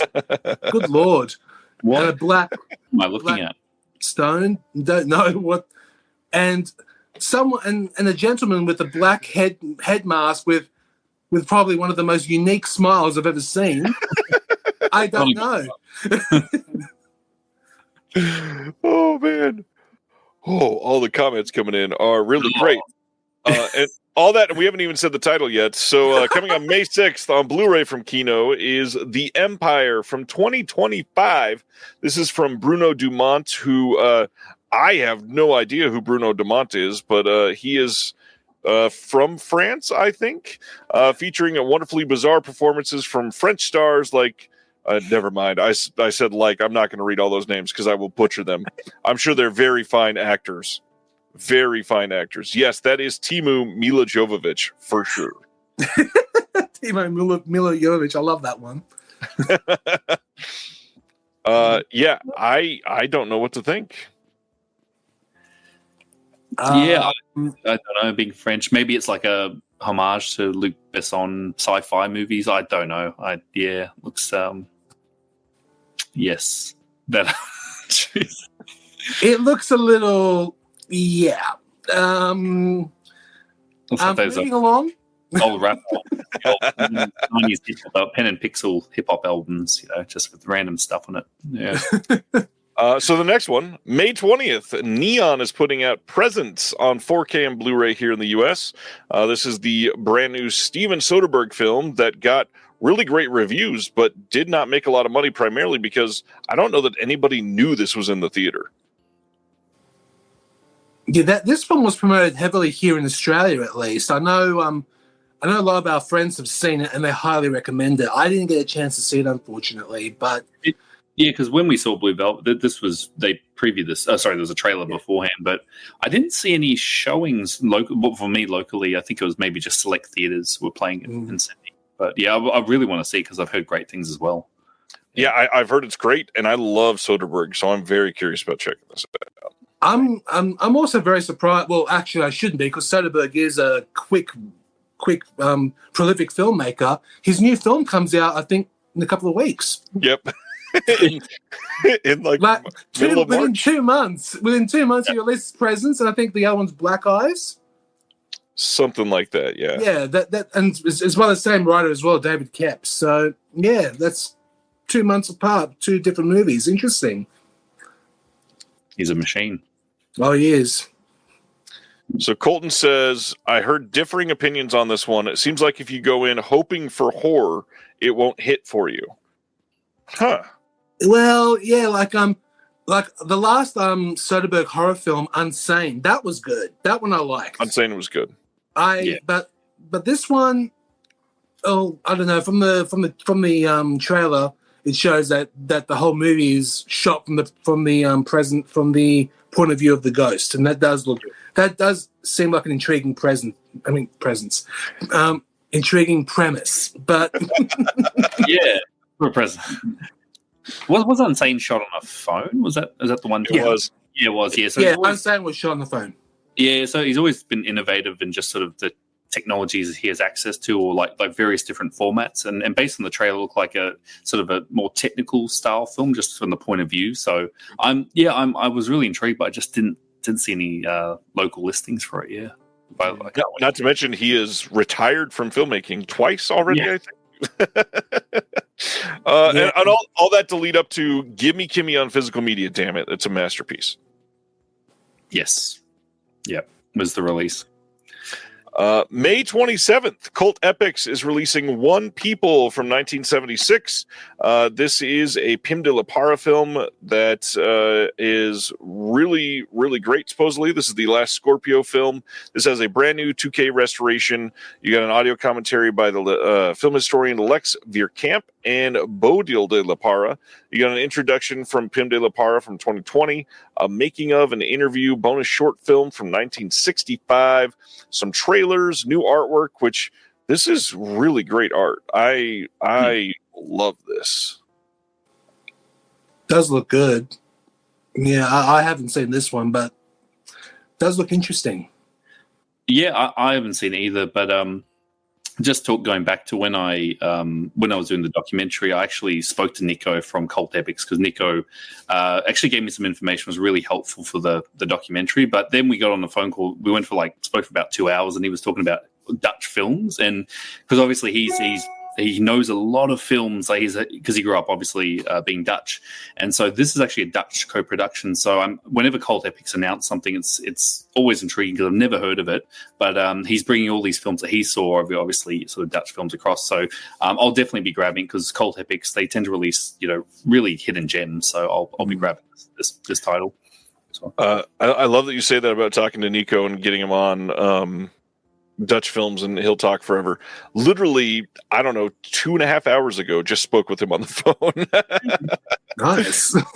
Wonderful. And he went back to all his video days, obviously running a video store, and obviously the bootleg days, and just like he's got some stories. So yeah, if he can definitely get a one-on-one interview. We couldn't unfortunately get him because he was out of town when we went over, but he travels a lot. He travels a lot. He was doing a documentary in Europe, and we just could not seem to set up an interview. But he said, but he gave me some really good information for the documentary. So he's Cult Epics is a label definitely to support 100%. For sure. I just got done QCing some subtitles for him. Cult Epics has a lot of really great stuff coming out. People need to not sleep on them. They do good stuff. Yep, absolutely. Next up, Kino announced May 13th. We got some details coming on Crack in the World from 1965. This is the slipcover, and it will have reversible art. Here is the other art. Both really intense pieces of art, but they both look good. This will have a new HD master from a 4K scan of the OCN, audio commentary by Gary Garani on this one. But then the cool thing, sidebar with Tim Lucas and Stephen R. Bissett, part 1 and 2, totaling 70 minutes on this disc. I'm not even sure if that's an archival feature from a previous release, but damn, that sounds great. Sidebar, that's interesting, I've got to say. It does sound unique, I've got to say. Definitely. I looked this up, but I'm going to go see if it was on something else. Does anybody in the chat know? Is that from a previous release? Yeah, I haven't seen this film, but the artwork's amazing, incredible. No poster art, yeah. It's better than the French film. Yes, it had an olive release from 2011, but it was not on that one. Ah, okay. Interesting. Crack in the world. It had a 101 Films release. It might be on that. A UK release, yeah, maybe. Yeah. Although maybe not, because I'm not seeing anything. Anyways. But if it's a disaster film, I want to see it. I love 70s disaster films. So yeah, that looks like a new extra, but they did not put the word new next to it, which is odd. Unless that's from another title and they just repackage it on this one. I'm not sure. But yeah, this looks good. Looks like a good release. Yeah. All right. Going to our next Batman Ninja. Wow, the date on that is screwed up. This is coming on April 15th. Let me just cheekily edit this 3 out of here. You never saw that. This is coming out Mod 4K in the US from Warner Brothers. This is the 2018 Batman Ninja, and I believe this has not had even a Blu-ray upgrade, if I remember right. I think this is a jump up from DVD, so this is probably going to be a big one. I have it on Blu-ray. I have it in. Do you? I have it in the Batman 80th box set. That is included. Oh, it's in the box set. Not a standalone. Yeah. Not standalone. Oh, have I seen a standalone? Oh, I may have seen a standalone, but I know it's in that box set. I was just fully wrong. I was wrong. It has a standalone. Oh, but even sometimes in Australia, we do get sometimes surprisingly releases that the US don't get, like a Blu-ray, especially DC stuff, like animated stuff. So yep, yeah, interesting. I screwed up. I was thinking of something different, but yeah, glad this is getting a 4K here. Next up, Into the Deep, coming on April 1st on Blu-ray in the U.S. This had a UK announcement a couple months ago. I know some people have been really wanting this one because it's got Scout Taylor Compton in it, and horror fans love their Scout Taylor Compton. It also has Richard Dreyfuss in it. I really want to see this, but I don't like $15 Blu-ray want to see this. So, I'm definitely going to have to find this one. Into the Deep from 2024. Yeah. Any thoughts on shark films or this one in general? Well, it's good to see Richard Dreyfuss back in the water. With this Hopefully one, he gets rescued this time. Yeah, hopefully. But yeah, Scout Taylor Compton, she's always welcome presence, especially in the Rob Zombie Halloween films. I thought she was the star of those two. She was excellent. Yeah. Yeah, looks like fun. I like my shark films as well. Once again, I think it's a try before I buy. I definitely would want to straight first before making a commitment. But I didn't even know this film's existence. Like, didn't even know. So yeah, I'm intrigued. Yeah, nice. The next one from Wellgo coming out is Invasion from 2024. This is coming on April 29th on Blue, and this says when a rogue nation launches an unexpected attack on Curacao and Aruba, the Dutch family has no idea what to do. As the violence escalates, it's ultimately up to 3 young Marines to do the right thing and save the day if they can. Sounds kind of generic. Yeah, it does. Screams direct to streaming. Yes. Seed of the Sacred Fig. This is coming on May 6th on Blu-ray in the U.S. from Decal and Neon. I've not been able to see this. This is a 2024 film, but I heard it is amazing. Either of you guys get to see this one? It just came out theatrically yesterday, so I haven't seen it yet, but I do want to because I've heard nothing but high praise for this movie. It is, I believe, 167 minutes long. It is a pretty long film, but it is. But apparently, I've heard nothing but great reviews of it. But yeah, it just came out yesterday here in Australia. Yeah, haven't had a chance to see it yet, but I really want to see it. Has any of anyone else that we know seen it? Like, yes, I know a couple of our dear friends that saw it yesterday. They saw it opening day. Okay, and one of our other friends in particular, he saw it a while ago because he's at a festival, sort of screening. Yeah. A friend of ours, he was praising it. That's right. That's the one. Yeah. So I want to see it. I want to see it too. Yeah, I had a couple of friends say it's the best film of last year. Wow. Just it's another one of the, just like The Brutalist. I think this one is 3 hours long, and it's an investment nowadays. Yeah. All right. Next one is The End. This is from 2024, coming on May 13th from Decal and Neon. This is from Joshua Oppenheimer, who did The Act of Killing and The Look of Silence. And the cast in this one, Tilda Swinton is great, obviously, but to throw in on top of Tilda Swinton, weird way to word that, to throw in with Tilda Swinton, Michael Shannon, and one of my favorite breakouts recently, George McKay, into this one. This sounds like I definitely want to see this one. Not to mention interesting art, a lot going on here. Need to see this. I know it's a musical, but I haven't seen it because it does. I don't know if I think it got screened one time here in Australia for a film festival. Probably just screened once, but no official theatrical release here yet. So I can't really say we've seen it. But for a musical, it does look a bit odd, but I will watch it because something unique is always something good to watch. Exactly. That cast, yeah, definitely that cast. Not one that we talk about a lot of the time, but I know that this is a big deal for some people, and we were discussing it in the Discord. May 2nd, Legacy Recordings is releasing Pink Floyd Live at Pompeii from 1972 on Blu-ray in the U.S.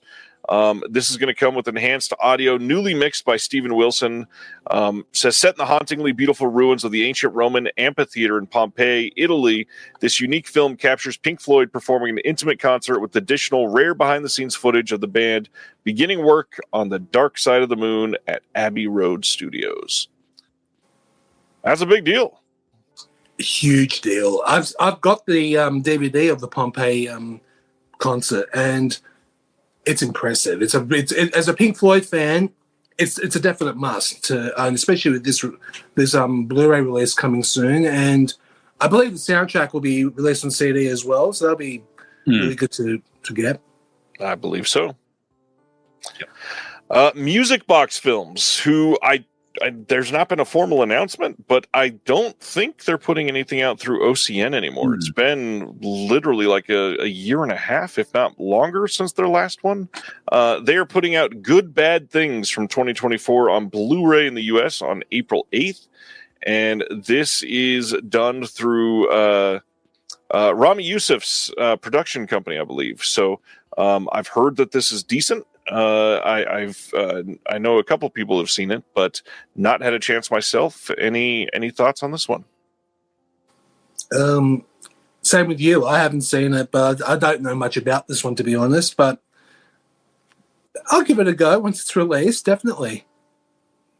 Yep. Yeah, I'm curious. I'd probably once again, I'd probably stream, have a look at. But that's a name that rings a bell. Music Box. I have a few of their partner releases, and they kind of just sort of vanished because in terms of an OCN's slipcover release. So, and based on the case, it looks like they're probably not going through the I could be wrong, but the distribution channels that OCN uses. So I don't know. They are not. Yeah.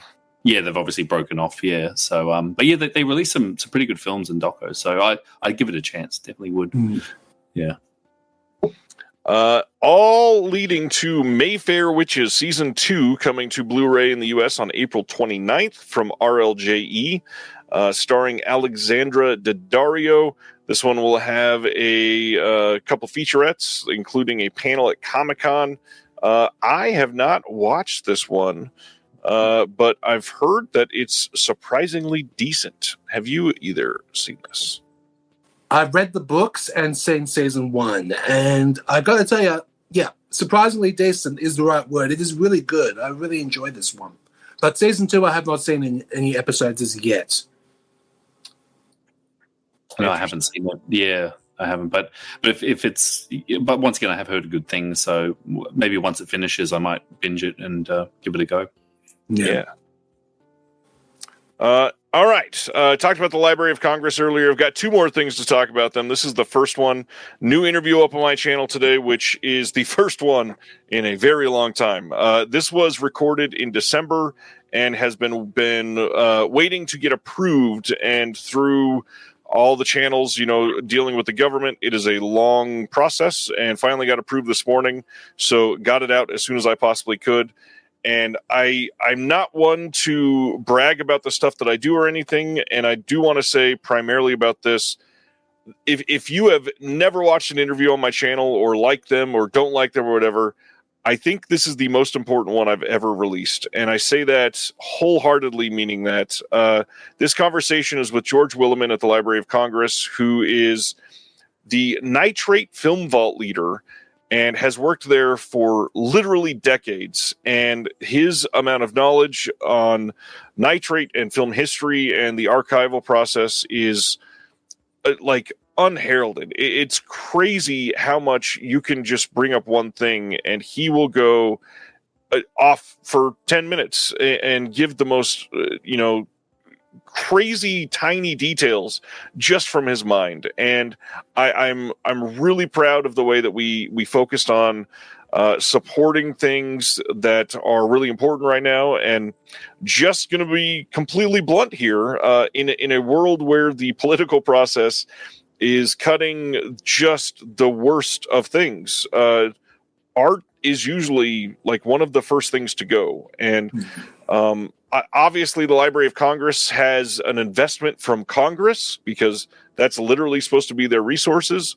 But funding could dip very, very quickly. They could fire people. They could take away resources. They could take away, literally, they could take away facilities.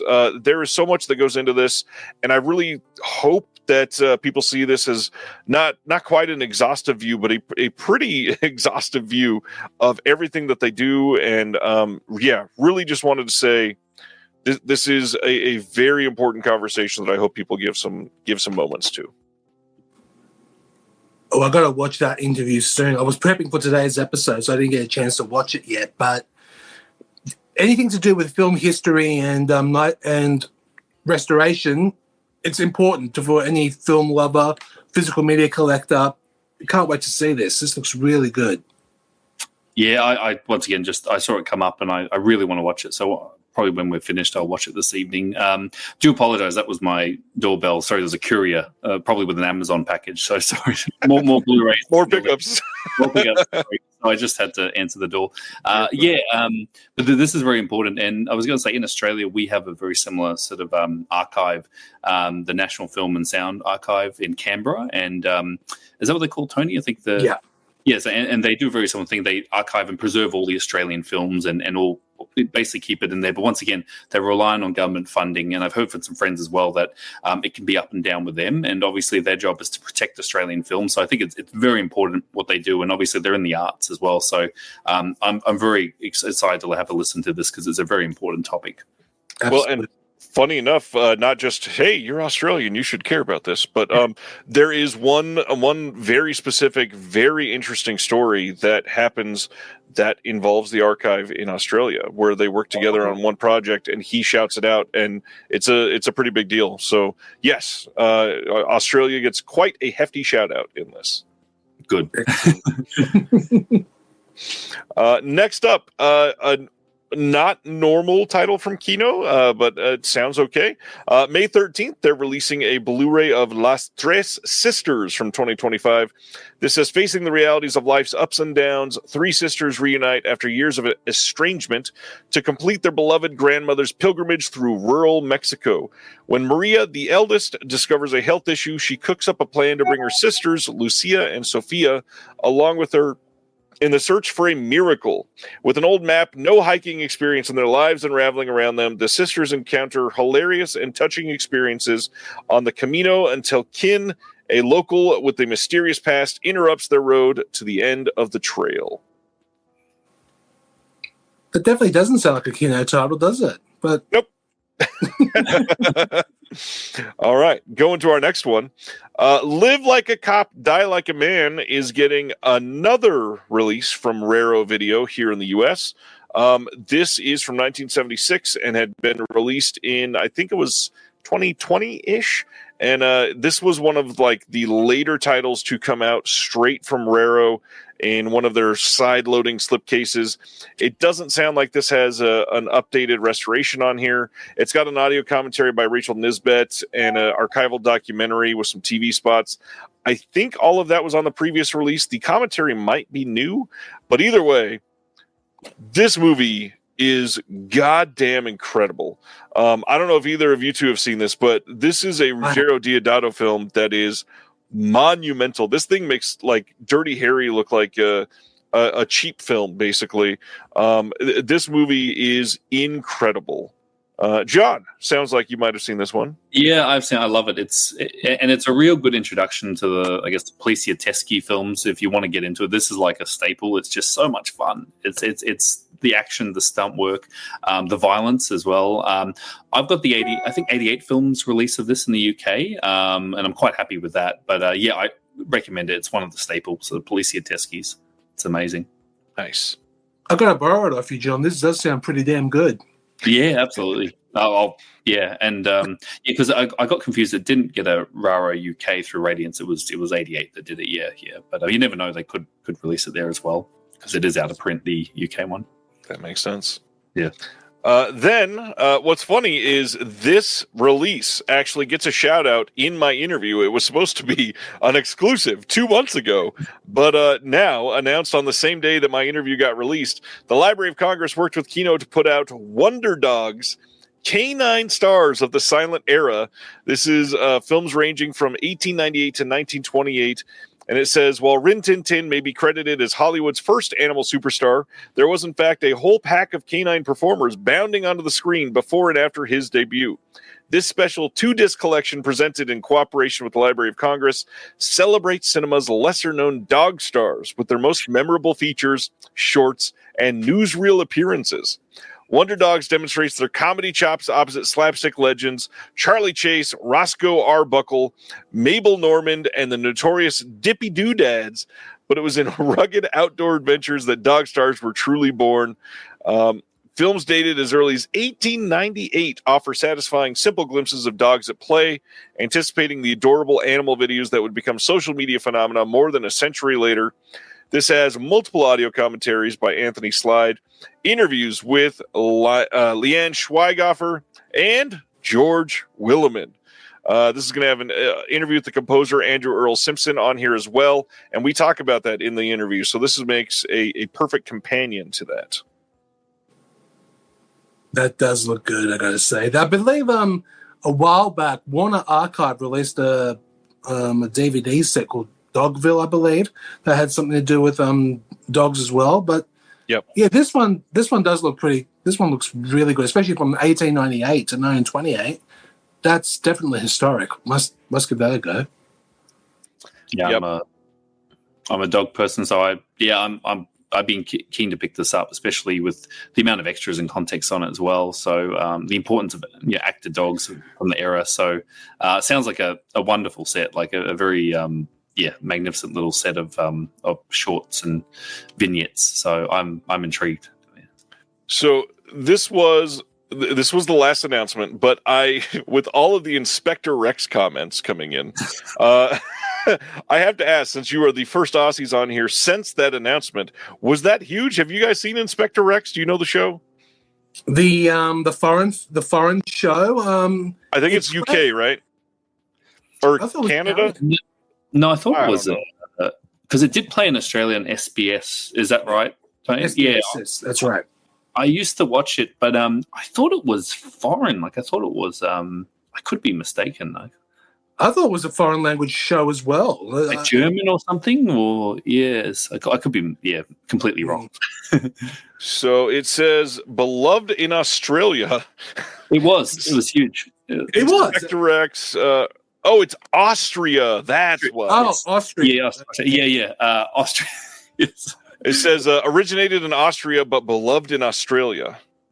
Yeah, like SBS, it was always a staple. It was always like every night, like it was Inspector Rex was on. It was a huge hit over here. I think it was a bit too young to appreciate it, but I remember seeing it and I'm just like, oh, the dog. Oh yeah, there we go. Yes, yeah, thanks, Danny. Yeah, Danny would know, definitely. Well, as usual, we always cover next week's announcements coming up in the U.S. and see if any of us are picking any of these up. We have Gladiator 2 getting the 4K release next week. The Wages of Fear 4K from Criterion. Akira 4K getting another Steelbook release. Red 1 4K, the top of everybody's wish list. Right next to Kraven the Hunter 4K. Den of Thieves 2-film collection from Lionsgate Limited will be shipping here soon. Paddington 2 4K getting its release here soon. Film Movement with the Power of Myth. Ghost Cat Anzu from G Kids and Shout Factory. Play It Cool from Arrow. Film Noir The Dark Side of Cinema number 24. Peril and Distress, Endless Nights, and Picture Mommy Dead 4K double feature from Kino. Crawl Space from Kino. Revenge of the Radioactive Reporter from TerraVision, about to be shipping, should be shipping on Monday or Tuesday, I believe. Then we've got Behind the Door and Below the Surface from Flicker Alley. Daddy from Anchor Bay. Levels coming out next week as well. Endless Night 4K. Rose from Cohen Media. And Arabesque getting its Kino release again. Not a huge month considering how crazy February was for a lot of collectors. Anything on there that you are looking for? Well, I'm going to have to order Gladiator from the US because in Australia, Gladiator 2 was released censored theatrically, which is a real shame. So I didn't watch it at all because I abhor censorship altogether. But yeah, I'll definitely be getting Gladiator 2 from an import. And of course, Akira 4K and The Wages of Fear. They're the ones I'm definitely interested in. And the Gladiator censorship, it had nothing to do with our rating board just being, censorship, it was just to do with getting a more commercial rating. So it could have got an MA. MA is kind of like a USR, but they cut it down to an M, which is like a PG-13. So they did it with I think it's just Paramount. They did it with Killers of the Flower Moon. Killers of the Flower Moon, yes. That down. It's really becoming an issue, and there's been a lot of vocal film fans like just. Who cares? Just these are adult films. They're not really made like you're not going to bring a kid to Gladiator 2. So anyway, that's a whole other topic. But definitely Wages of Fear 4K. That's on top of my list. I just sold my Criterion Blu-ray for that, so I'll get the upgrade. And also TerraVision. I've ordered Radioactive Reporter. There's a local distributor down here called Outrun DVD, and they've made a agreement with TerraVision, so it's great. You can just buy it here locally because. That's good. I love TerraVision, but their postage, obviously, they can't help it. It is pricey sending it from the US. But it's good we now have a local distributor getting the TerraVision stuff in, so I've pre-ordered that as well. So I'm very excited. Yeah. What about you, Tony? Anything coming up that you're dying to get? Well, I know it just got released in the US. The Criterion release of Performance on 4K. That's one I'm really looking forward to getting. But yeah, Wages of Fear, that's probably the big one, as well as Gladiator 2 from the US. So the only two I'm definitely getting. All right. Well, that brings us to our nightly topic here, which this one's going to be a fun one. I got to ask, we talked about how we're all going to be watching the Oscars on Sunday. Award shows, have they always been big for you, Tony? Is that something you've always enjoyed? For me, they are. I love award shows. I've been watching the Oscars since I was, I think, 10, something along those lines. And wow. Yeah, I just love watching them. And Golden Globes, they're fun. But the award show that we're discussing tonight, if only they get televised, I'll be happy with that. But because I love watching bad movies in particular. But this year in particular, some of these films this year was pretty bad. Like I was a bit late. I finally watched this. I know, John, how much you love this film. And I have to agree with you, it's not good. It's not good at all. And it's got a lot of fans. It's got a lot of fans, I know that. But this one, I tried watching it with my partner, and we couldn't finish it after 20 minutes. Megalopolis. That's a long movie to only get 20 minutes into. I'm still willing to do another. I'm still willing to give it another go because I'm a Coppola fan. I love Coppola, and this one. What the hell happened in the first 20 minutes? It was just crazy. And of course, John, I'm going to get another hate thing from this. This is one of the worst also. No. What are you doing? I know. What am I doing? I told you, but yeah. You got to get more. Well, we got a market coming March 15. You never know. They might be included. But, it could be. Flip it. Yeah. But yeah, I know those three were the highest nominated Razzie films this year. But yeah, Joker 2, I'm sorry, I didn't like it at all. I'm sorry. It was like a 1.5 out of 5 for me. Yeah, Joker 2. I'll give it a rewatch because we've got some friends that really loved it, and people I respect their opinions, like they're like, "Oh, give it another chance," Because I saw it with my partner, and she just was not into it. She was really not in a good mood with the film. She's like, "Can we leave? This is terrible," and she just hated it. So maybe it impacted me when I saw it. So maybe if I give it a second chance by myself, I'll give it a go because I've heard very mixed things. Like people saw some sort of genius in that film. I don't know. Maybe I need to give it a second chance, but I just saw I couldn't stand it. Yeah, I'll definitely give it another go for sure. But I don't know, we were in the right frame of mind watching them. Wasn't for me. Sorry. Yeah, Paul. Yeah, it is more like an old Hollywood film. That's right. I agree. Couch says, haven't forced myself to watch these ones yet. Ronnie wants to watch Megalopolis for Aubrey Plaza. Me too. That's why my partner wanted to watch Megalopolis because she loves Aubrey. And yeah, she couldn't handle 20 minutes, so she had to stop it. She couldn't take it, which is a shame. Okay, so for those that don't know, we are talking about the Razzies tonight, and Razzies is short for the Golden Raspberries. These have been handed out since 1980 for essentially this is the opposite Oscars. These are the worst films getting awards.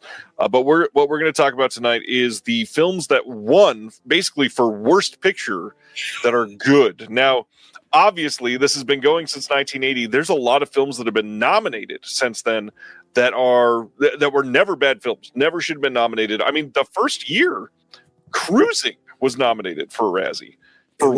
Isn't that crazy? Yeah. It was hated. Yeah, crazy. I have the book right here, actually. So nice. I've got the Razzies book right here, and for the first Razzies, Cruising was nominated for Worst Picture. That's it, I think. That's what I can see. Yeah, Cruising, Worst Picture and Worst Screenplay. Oh, and Worst Director for William Friedkin, which is a real shame. Oh, it was definitely homophobia, Ronnie. Oh, yeah. There's no other reason for it. Yeah, it was hated when it came out, apparently. It still is, apparently, because I know... Because I will say this, because right now in Sydney, it's our Pride Month, and tomorrow is the big Mardi Gras parade, which is the Pride parade for American audiences. But yeah, like I know a lot of my gay friends loathe Cruising, and they will never ever watch it with me. If I ever have a movie night, they will never watch it, which I understand completely. But they still loathe it to this day, which I get. Yeah, because one of my gay friends as well said that it was just the accuracy, because it was like, the clubs wouldn't play that sort of music. They would play more like disco music, and they, the clubs are quite grimy and Cruising quite dark, and the S&M clubs, but it's just not how it would have been back then. So, but yeah, I love Cruising, but yeah, it's interesting. It's still controversial even to this day. So I'm glad we got a 4K of it as well. It's a hard watch. I will say that it's a wonderful movie, but it's a hard watch. It's not one that you casually watch either. No. No, don't watch it. Don't watch it for the thrill of it. No way. But yeah, because as I showed, I just got the 4K for Cruising and just got it yesterday. I haven't seen how it looks yet, but it definitely isn't for everybody, for sure. It can be very confronting, for sure. Yeah. All right, so we're going to do top 5 lists of the ones that won Best Picture, and some of these titles are, like we said, I mean, Cruising was nominated, it didn't win, but there are titles that are that good that are nominated just for the dumbest of reasons, and we're not going to, try to put down the Razzies necessarily as we talk about this. But I will say, I've never appreciated the Razzies. I really hate that we are, giving awards to call attention to things that people think are less than. And when I am watching film, I don't want to spend a lot of time talking about things that I hate. It's not fun. So no. I'm just not a big fan of it. Not to mention, they're just fucking wrong. Like, I don't know how to be more blunt than that. If you're nominating something like Cruising, I can tell you probably 300 movies that came out that same year that are 10,000 times worse than Cruising. They've never been accurate. They don't cover things that are truly abysmal movies. It's just like a lot of it is just to be edgy. It feels like a lot of the time. So I don't know. It's not worth it. And any thoughts on the Razzies you guys want to share? The Razzies, they're fun. For me, I think they're entertaining. It's a joke. It definitely is a joke. And I do agree with you, Ryan. We shouldn't celebrate bad films, but you have to admit, there are some bad movies that each of us find highly entertaining and that we really enjoy. But that's the reason why we're doing this episode. But yeah, I do agree with you.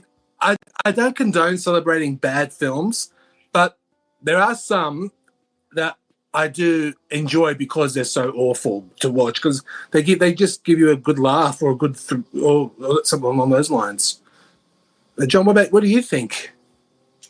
Yeah, I think it's I don't agree with it. Look, it's a fun concept and it's good to have a laugh. But yeah, my problem is, like I said, the films that get nominated, I think once again they get nominated more maybe around the controversy of the films, like Heaven's Gate, for example, which has been reevaluated now as a masterpiece, for example. So maybe just the controversy around the production, the scandal, or something. That's sometimes why it gets put into the category. But like I said, there's some, looking at the list and the nominations, there's truly much more awful films that have been made that don't even make it to the list. So look, it's a bit of fun, but yeah, it's something that we should be celebrating film, not kind of laughing at it. But yeah, it's an interesting concept. But yeah.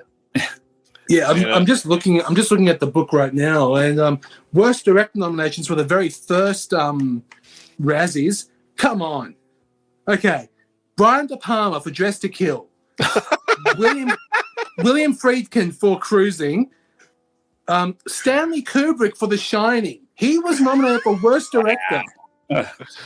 And it's a product. It's obviously a product of its time. Oh, right? Yeah, it definitely is a product of its time. But my goodness, Stanley Kubrick nominated for a Razzie for The Shining, one of the greatest horror movies ever made. That's what I'm saying. It's a joke. It's ridiculous.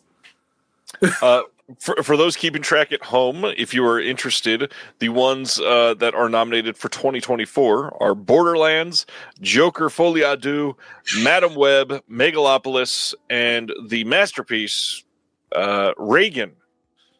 Another one that didn't get a theatrical release in Australia. Oh, didn't even come out yet. I've seen all of them except Reagan, but I still say Borderlands is the worst of the year for me.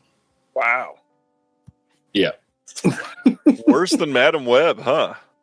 Oh, actually, no. You actually may have a point. I may have to tie those two, but yeah, I think those two are definitely top one for sure. All right, let's jump in then. Tony, let's go with your number 5. Okay, I'm going to be a little bit naughty and do a tie for number 5 because that was a tough one. Of course. And speaking of the first Razzies, the very first winner of Worst Picture of 1980 was Can't Stop the Music. Every year in Australian television, I don't know about US television, every year in Australia, after the midnight fireworks, this screens. Always. Every night, after midnight, without fail, this screens. Every New Year's Day. And it's fun to watch. Especially, but some of the dialogue is so trashy, and of course, it's rated PG.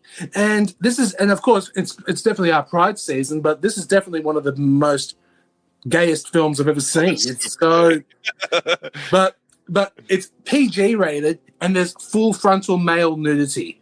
Who would have thought that would be shown on a PG-rated film? But of course, Alan Carr produced this schlock masterpiece. But and Nancy Walker, her only directorial credit for this one, and she was so ashamed of it, she didn't direct again.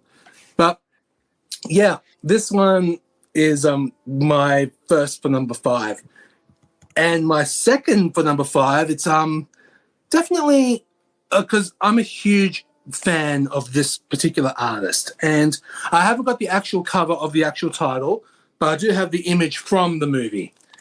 Under the Cherry Moon, directed by Prince from 1986. Now, this film got nominated, was tied with Howard the Duck in 1986, and this is the better film for me out of those two. It's a black and white vanity project, definitely for Prince, and it has some of the worst dialogue I've ever heard, but it is entertaining, definitely.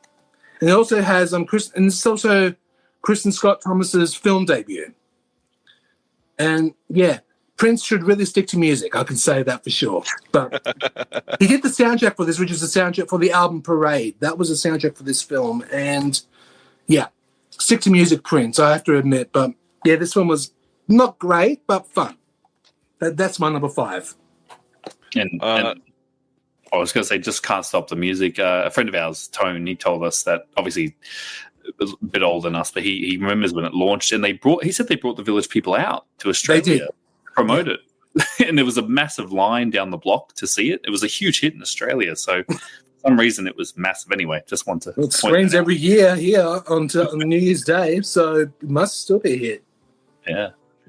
I'll do my number 5 before John jumps in here. I will throw in one that, I mean, this could have been higher at my list, but it's one that gets talked about a lot, so I'll just throw it here at the bottom.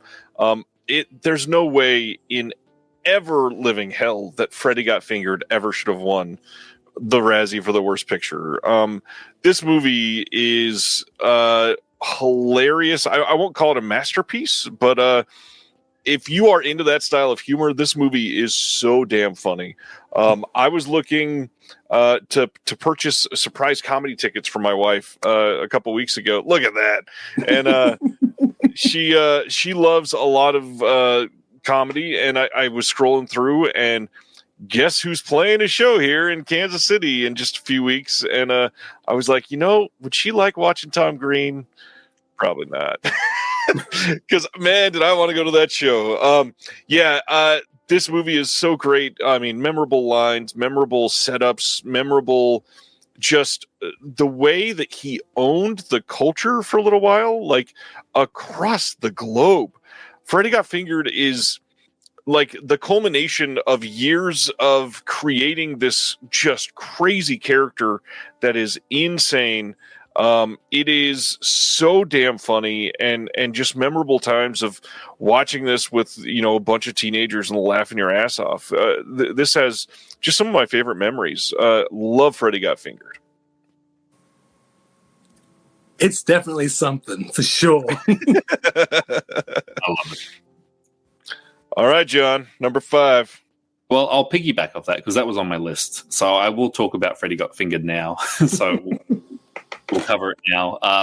It's a film that I've always loved, and it was just hated. I remember when it came out, it was absolutely hated by the critics because you had these older, snooty critics that just didn't get it. And his humor was so ahead of its time. It's the stuff we see now with internet humor and memes and reels, and this was well before that, and just so funny. And once again, me and my friends, we quote it to this day. Backwards man, He's a child and jumping out of the window. I won't say it on to get banned on here. And Rip Torn, just one of the best Rip Torn roles ever. Yep. Like Gordo, just losing the plot and working obviously the cheese sandwich factory. It's just so funny. But once again, it was just a product ahead of its time. And I think of it obviously, and he's incredible. And I really need to see. Danny recommended the documentary, the Tom Green doco on. I think it's on Amazon Prime. Yeah, I need to see it. But yeah, he's it's just a film that I've always loved. I don't have it here because I have the DVD. It's actually in storage. It's actually at my parents' place, kind of boxed away. Because there's been no Blu-ray because obviously it's a Fox. It's in the Disney vault. So until Disney, for God. it is. I would love to see Kino or someone do a 4K of it. It'd be a dream. But Tom Green is a Disney princess. He is. You want to know something hilarious? This was on the Criterion Channel. Yep. Really? I'm not kidding. It was on the Criterion Channel. Real work of art. It is. It is. And he trolled the studio system. The fact they gave him all that money to do it. It's so I just want to point that out. But it was hated when it came out. But it has gained a reputation now of being a cult classic. So yeah. Oh, definitely. It only screened once. It only screened for one. It only had one midnight screening in Sydney, and that was it. Done. I didn't know it came out here in Sydney. Yeah, only one night at midnight. That was it. All right. So that was John's number 5, tied with mine. Tony, number 4, back to you. Okay, my number 4 is based on a novel by Harold Robbins, and it is considered. It was one of the craziest movies of 1983, and it also featured the acting debut of Ray Liotta, and this film is called The Lonely Lady with Pia Zadora. Now, if you haven't seen this film, you have to give it a go, because if you ever want to see a movie with the greatest piece of overacting in cinema history, this is the one.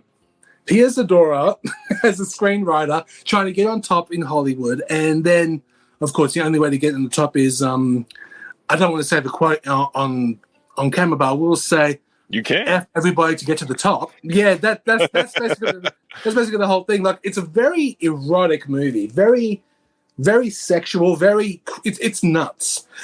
And I can't explain how crazy this film is. And this release from Shout has 2 cuts. It has a television version and the original theatrical. And yeah, if you're curious to see something over the top and watching over the top acting, this is the one to watch. You have to give it a go. Yeah, this is my number 4, The Lonely Lady. Solid pick. Couch says I'm adding this to the watch list. Nice. You'll thank me. If you like watching overacting, you'll thank me. Definitely. Yeah, agreed. Super Troopers as well. Yeah, that's a lost art form, those sort of comedies. We don't get them anymore, but that's they couldn't be made today, I'll say that as well. I'm going to go out on a limb on my number 4 then, because I think a lot of people still hate this movie, but I don't know why. This movie just hit at the right time for me. 1999, known as one of the best years of film ever. One that you don't hear referenced a lot is Wild Wild West, starring Will Smith.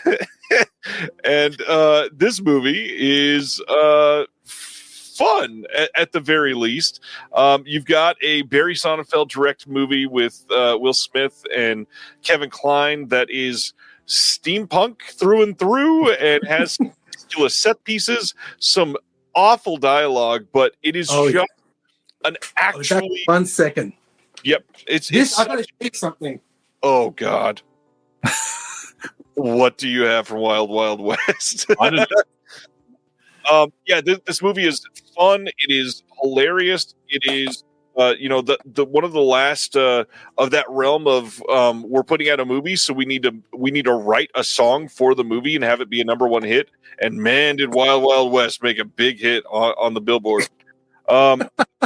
This movie is crazy. I still can't I can't fathom the fact that somebody was thinking, let's go make this super steampunk giant spider and put it in the desert and make Will Smith capture it.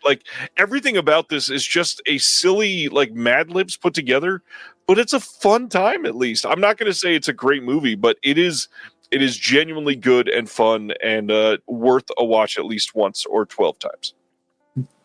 I loved it when I saw it. I saw it in the cinema and I had a blast. But nice. I guess I was younger then. But yeah, I want to give it.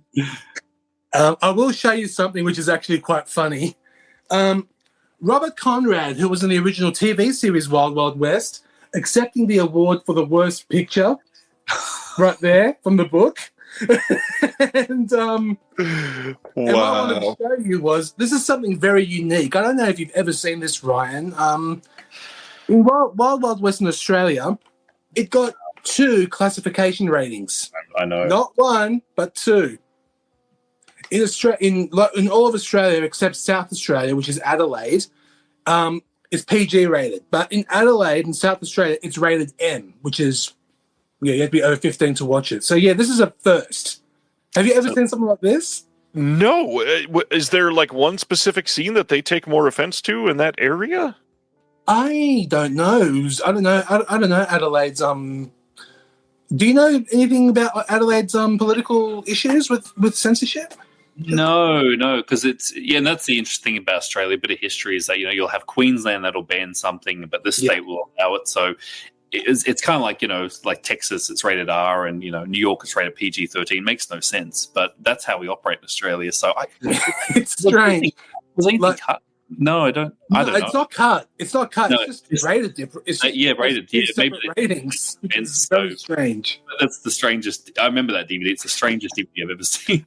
How do you reconcile that as a parent if you're actually using those to decide what to show your kids? That's so odd.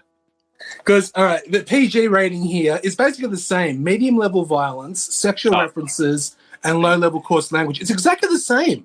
So, but one of them had to be a little bit stronger in Adelaide, which is very odd. It was the minister was more prudish there, so they were a bit more strict. Yeah. Okay, got you. Interesting. I love the first thing you said is it has a medium level of violence. Yes. Is there a number? Is there? Medium, high. It's bizarre. There were 17 instances. It's only a medium. Exactly. Yeah, in Australia there was always low level violence, medium level violence, and high level violence. So that's how it was. The rating system back then. You just tell me which one is more fun by the time we get to the top of that rating. All right, so that was number 4. John, you're number 4. Yes. So my number 4 is Hudson Hawk, the Bruce Willis film. Now, this got shat on when it came out, but I've always loved this film because it feels true, like a pulpy, what it's meant to be, like a pulpy sort of 1920s, like Dick Tracy type comedy action. It's really funny, and obviously Bruce Willis coming off Die Hard. It was just, it was just hated when it came out, but the humor and the style and the action, and it's just fun. Like, it's just a fun film. I've always liked it since when I was younger, throughout recent years. And when I found out it was a Razzie winner, worst picture, I was quite surprised. But Hudson Hawk, it has been reevaluated over the years. I think you just need to get in the mind frame of it. It's meant to be campy and silly on purpose. Like the way they talk, it's very, very 1930s type dialogue, like very campy and silly and just comical, but massive bomb when it came out. Was really hated. But if you like sort of comic book type movies, this is as close to a real life comic book type action type film. So Hudson Hawk I've always liked, and I do recommend it. This is the UK release, but I think there was a US one as well. But yeah, I've always loved this film. This is not a bad movie. This is a good movie. This is Bruce Willis, like not at his top, obviously, but it's certainly not even on the middle tier. Like this is getting there as like one of the more fun ones from his filmography.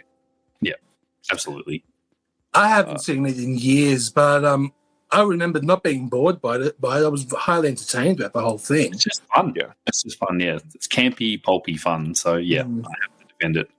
Definitely pulpy. All right, number 3 there, Tony. Okay, but before I start on number 3, I forgot to show you this. Tom Green winning Worst Picture and Worst Director. Well, he has a basket full of raspberries. Wow. And for his acceptance speech, he just did a harmonica solo. That's all he did. That's all he did. Just play the harmonica for his acceptance speech. And that I thought was fun. Now, number 3 is going to be a controversial one because it is considered one of the most hated movies ever made. And I admit, I think it's terrible. I think it's one of the worst films I've ever seen. But I can't help but watch it because it is so freaking hilarious. From 2000, Battlefield Earth. I know you love it.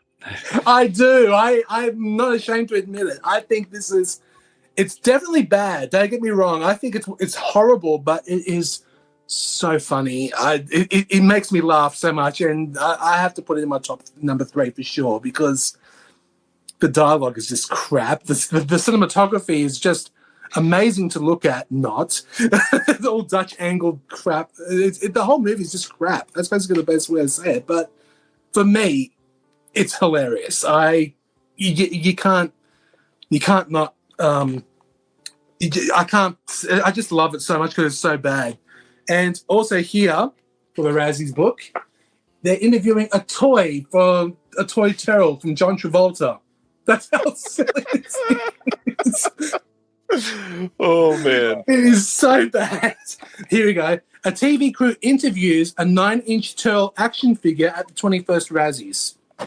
Really? Can't take that seriously enough. But yeah, this is definitely my number 3, just mainly for laughs alone. I know it's a terrible film, but just for laughs alone, this is definitely my number 3. I remember at your place that night, you put it on and you showed it to someone who'd never seen it before, and they were just, I don't know what to say. They were just. Have you seen a movie worse than this? And they go, oh yeah, I've got a movie worse than this, and I showed them this, and they were just shocked. It was crazy. This movie is it's something. Oh, yeah. It's something, definitely. All right, so my number 3. This is one that I'm scrambling a little bit because I didn't want to have too many crossovers, and Hudson Hawk was on my list.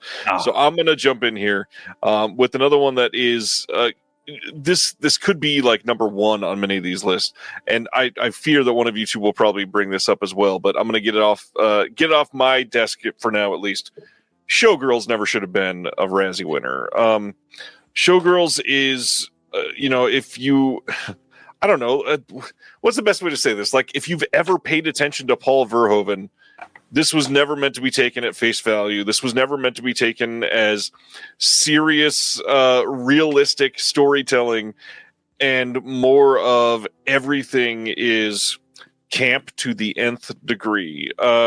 This is such a misunderstood borderline masterpiece for what it was doing, and the fact that they argue that people didn't understand if they were making that kind of a movie a real movie. Bullshit. Like, they're on set with Paul Verhoeven, who is going to make Starship Troopers in the way that is a better version of this in a way, because it lampoons so much into one thing. But yeah, Showgirls is a masterpiece in such a unique way. You got to watch You Don't Know Me. You got to dive into the culture, let it wash over you, and just enjoy it. It is a great time. Showgirls, highly misunderstood, still super underrated, way overhated. Great movie. And as you said, Ryan, if you said Paul Verhoeven didn't know what he was doing, he knew what he was making.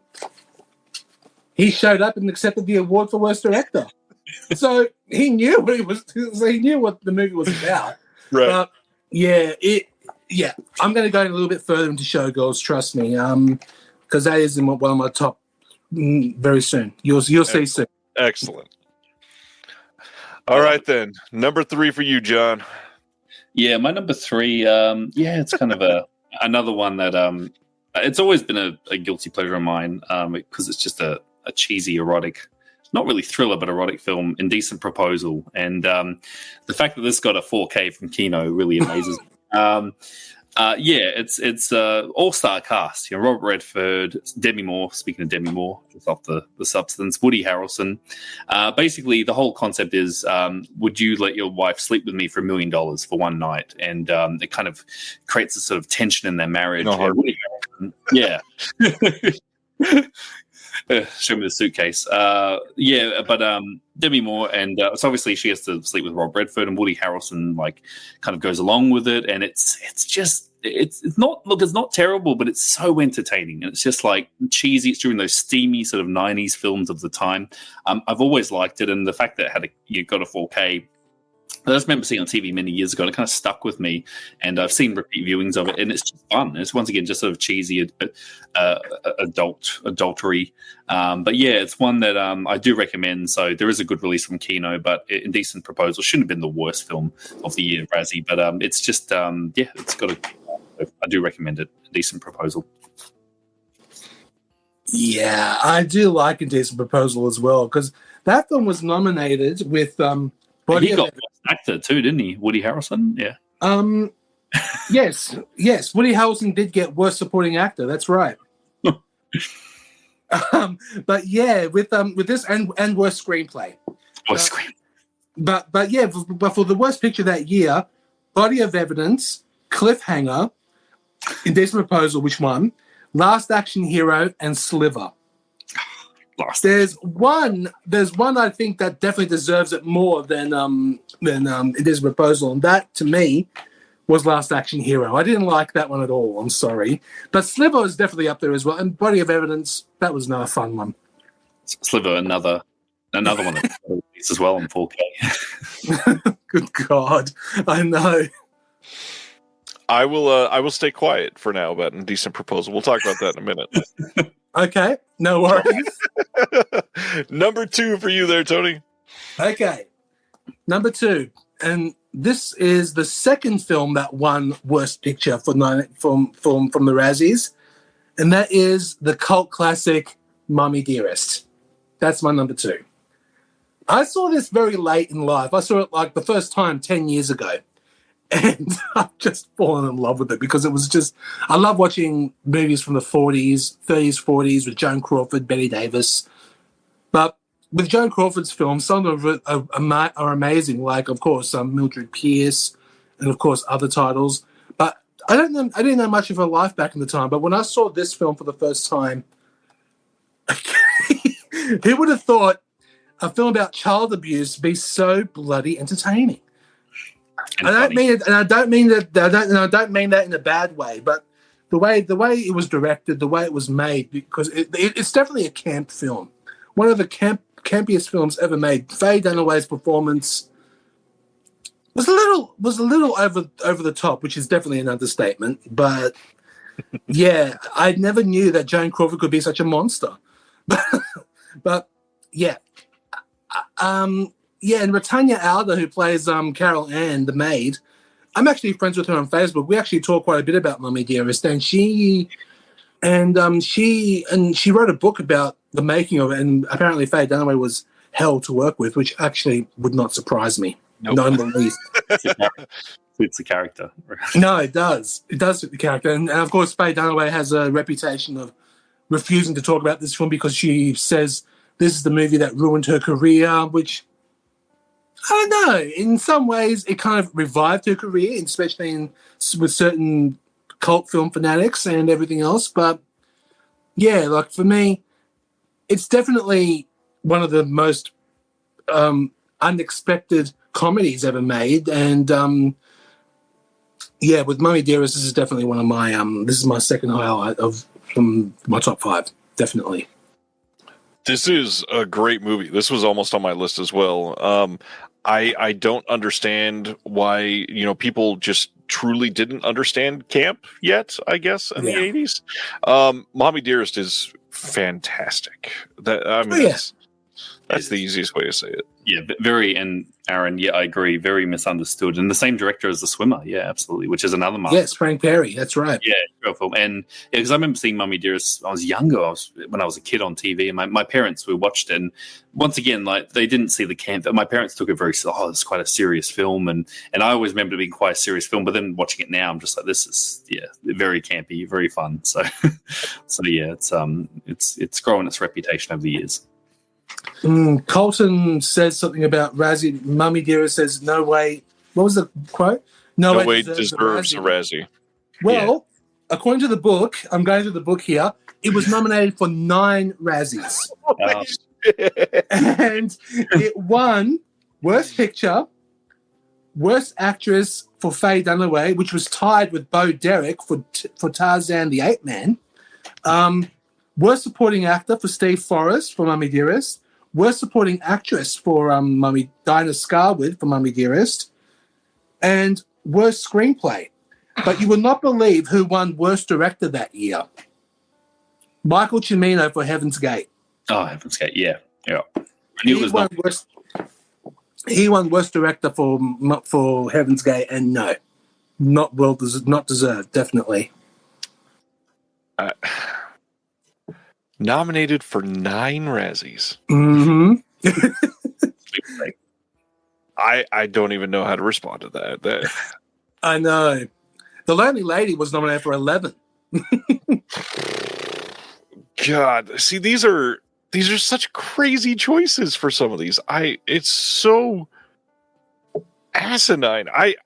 I'm blown away. I am blown away. I know. Just culturally back then, yeah, it's just very different how they perceive these films. Yeah, for sure. All right, so my number 2, I'm breaking my own rule because I said that we were going to come on here and talk about movies that won the worst movie that are good. This movie is not good, and I know that. It is so much better than its immediate reputation was led to believe. The Love Guru, Mike Myers, is not the worst movie ever made. It's very bad, and it's very in poor taste in sometimes, and not great. But there are some scenes that are laugh out loud hilarious. And really the reason that I wanted to put this on here is because, damn it, I miss Mike Myers so much. Comedy genius in so many of his SNL skits, comedy genius in Wayne's World. I even loved the Gong Show that he did a couple of years ago. This is such a weird movie to decide to make, first of all, but I would take a Love Guru every other year from him rather than him retiring, basically, and hiding away without making films. I want Mike Myers back. So I wanted to put this up high just because he deserves a massive shout out for everything he's contributed to comedy. This movie it's again, not great, but way better than the scores that it got at the time. Yeah. Oh, absolutely.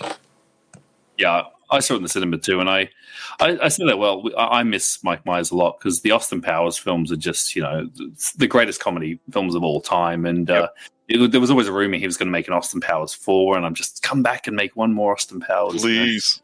Please, yeah. But yeah, it's he's a comic genius. Unfortunately, I think the Love Guru, that kind of, I mean, not killed it, but that was like the last sort of major that kind of sealed the deal. Yeah, it did.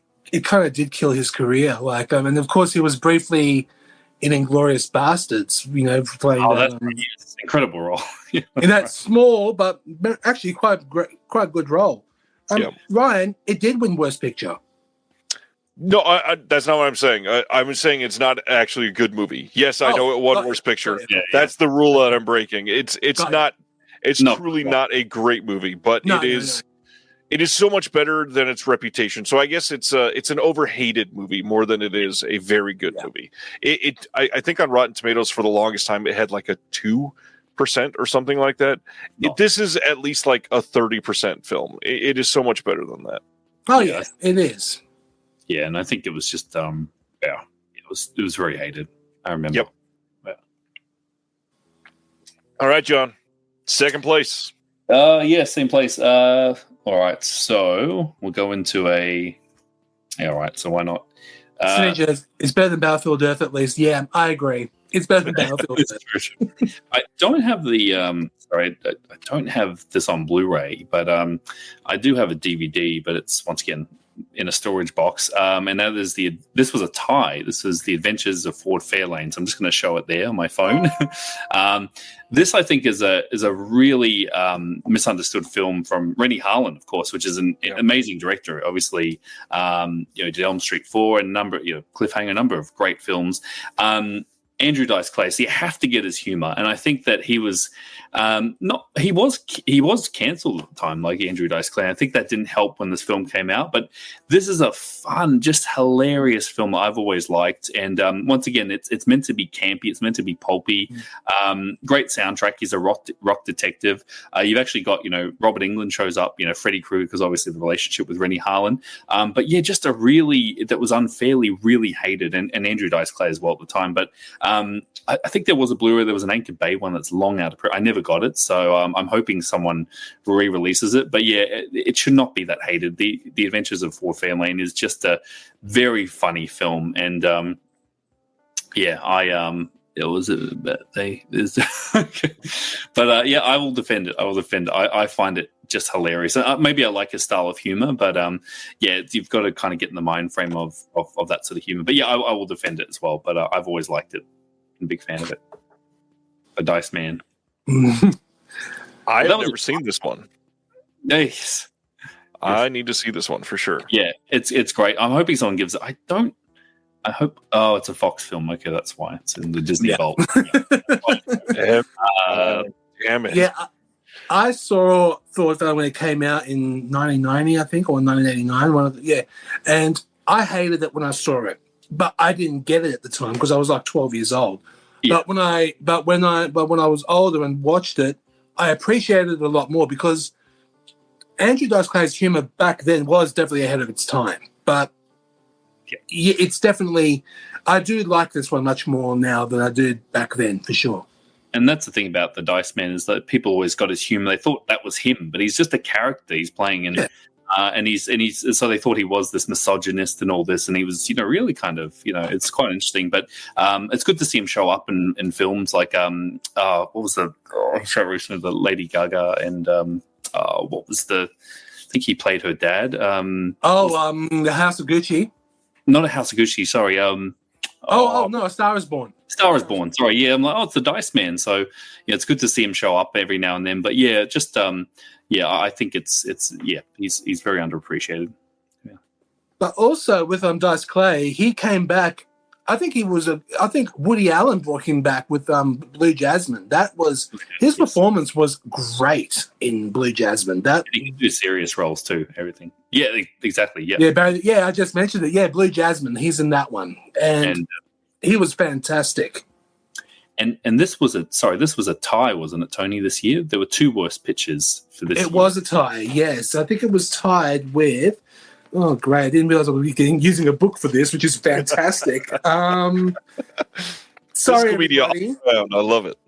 Sorry about this, everybody. It was tied. Oh, here we go. It was actually tied with one of my honorable mentions. Ford Fairlane was tied with Ghosts Can't Do It. I know. This deserved the Razzie more than Ford Fairlane. Yep.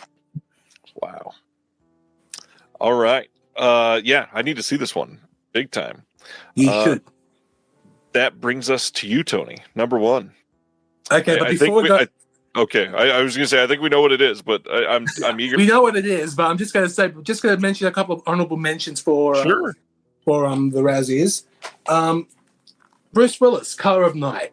That's one of the this is a crazy erotic thriller, but this Blu-ray from Kino actually has two versions of the film. There's a 122-minute theatrical version and the 140-minute director's cut.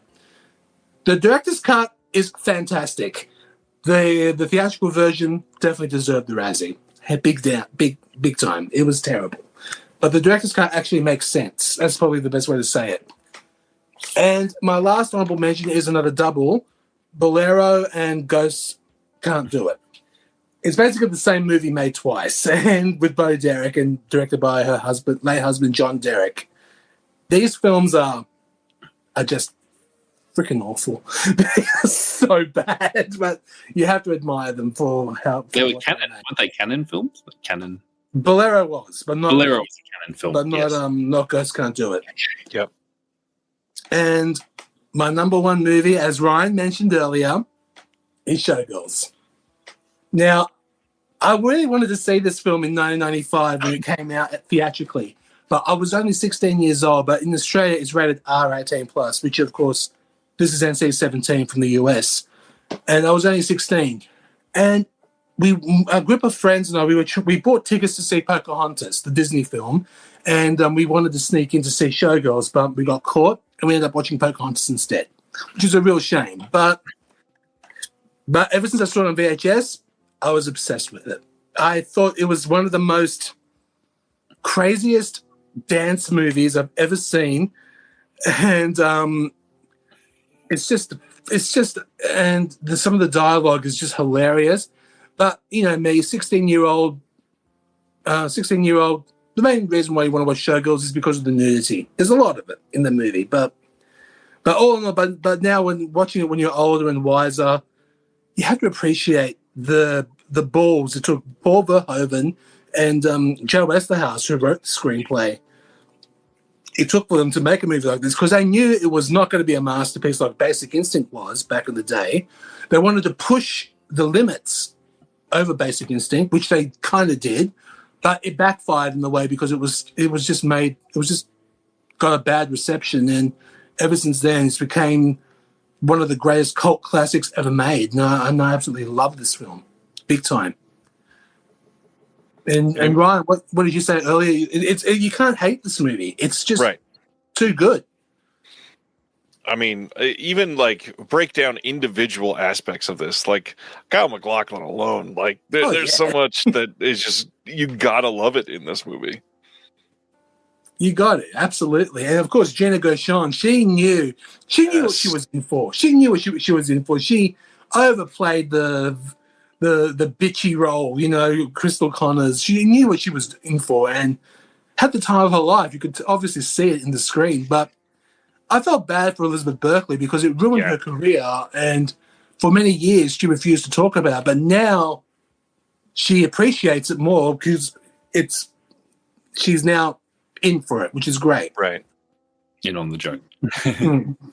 Any other thoughts on Showgirls, John?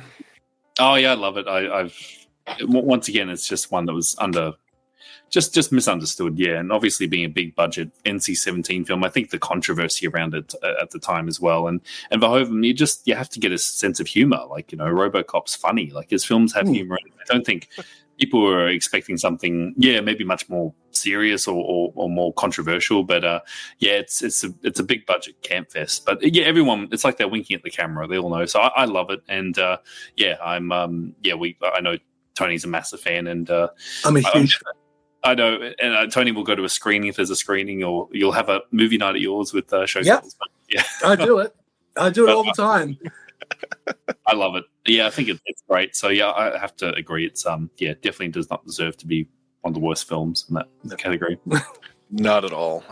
But it's there for one reason, and I'm going to mention that reason while I talk about my number one, which again we've already kind of discussed earlier, and that is Indecent Proposal. And listen, if you break down most of the winners and most of the nominees from most of the years up until the last 15 or maybe about 18 years, they have a lot in common. And one of the main things they have in common is the people voting for this do not like sexual movies. The year of 1993 is insane. Tony already listed these, but Indecent Proposal, Body of Evidence, and Sliver are a borderline trope-filled erotic thrillers, and that's the only reason that you can have to hate on these. Now, granted, Indecent Proposal is a far from perfect screenplay. I understand talking about how the writing isn't great. There's some contrivances in it that make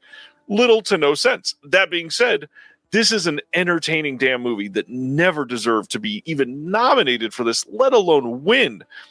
Sliver, not a great movie. It is much worse than Indecent Proposal. But what is happening is it's this prudish attack on things that are not good enough for these people, and they're just bad because they're not what they believe in. And that is so unfair to heap these reputations on these films. And again, it doesn't always work in their favor, they being these weird prudish voters. But Indecent Proposal was a massive hit, and that wasn't talked about earlier at all. But this movie, the trailer for this movie played everywhere. Oh yeah, the movie made hundreds of millions of dollars. People just wanted to see Demi Moore, and they wanted to see the story, and the world was in love fully with erotic thrillers, except for a very small sliver of people that were prudes. And they coincidentally every single year happen to choose the most sexual films to nominate for Worst Picture. And it makes no sense. This movie is not necessarily a masterpiece. This movie never should have been even considered for the bottom 70% of films from this year, let alone winning Worst Picture. Erotic thrillers are unfairly maligned. This movie is very, very good. It deserves number one on this list because I will defend erotic thrillers till the day I die. Absolutely. You and me both. That's why it's on my list as well, because I rewatched the Kino 4K recently. Surely it's not that bad, and no, there's nothing wrong with it. And I think you're right. I think there was a sort of sort of prudish. Like there's a lot of erotic thrillers on that list, a lot of erotic films. I'm seeing a pattern. It's quite interesting. Yeah. Yeah, I thought Body of Evidence was the worst out of the three. It probably is.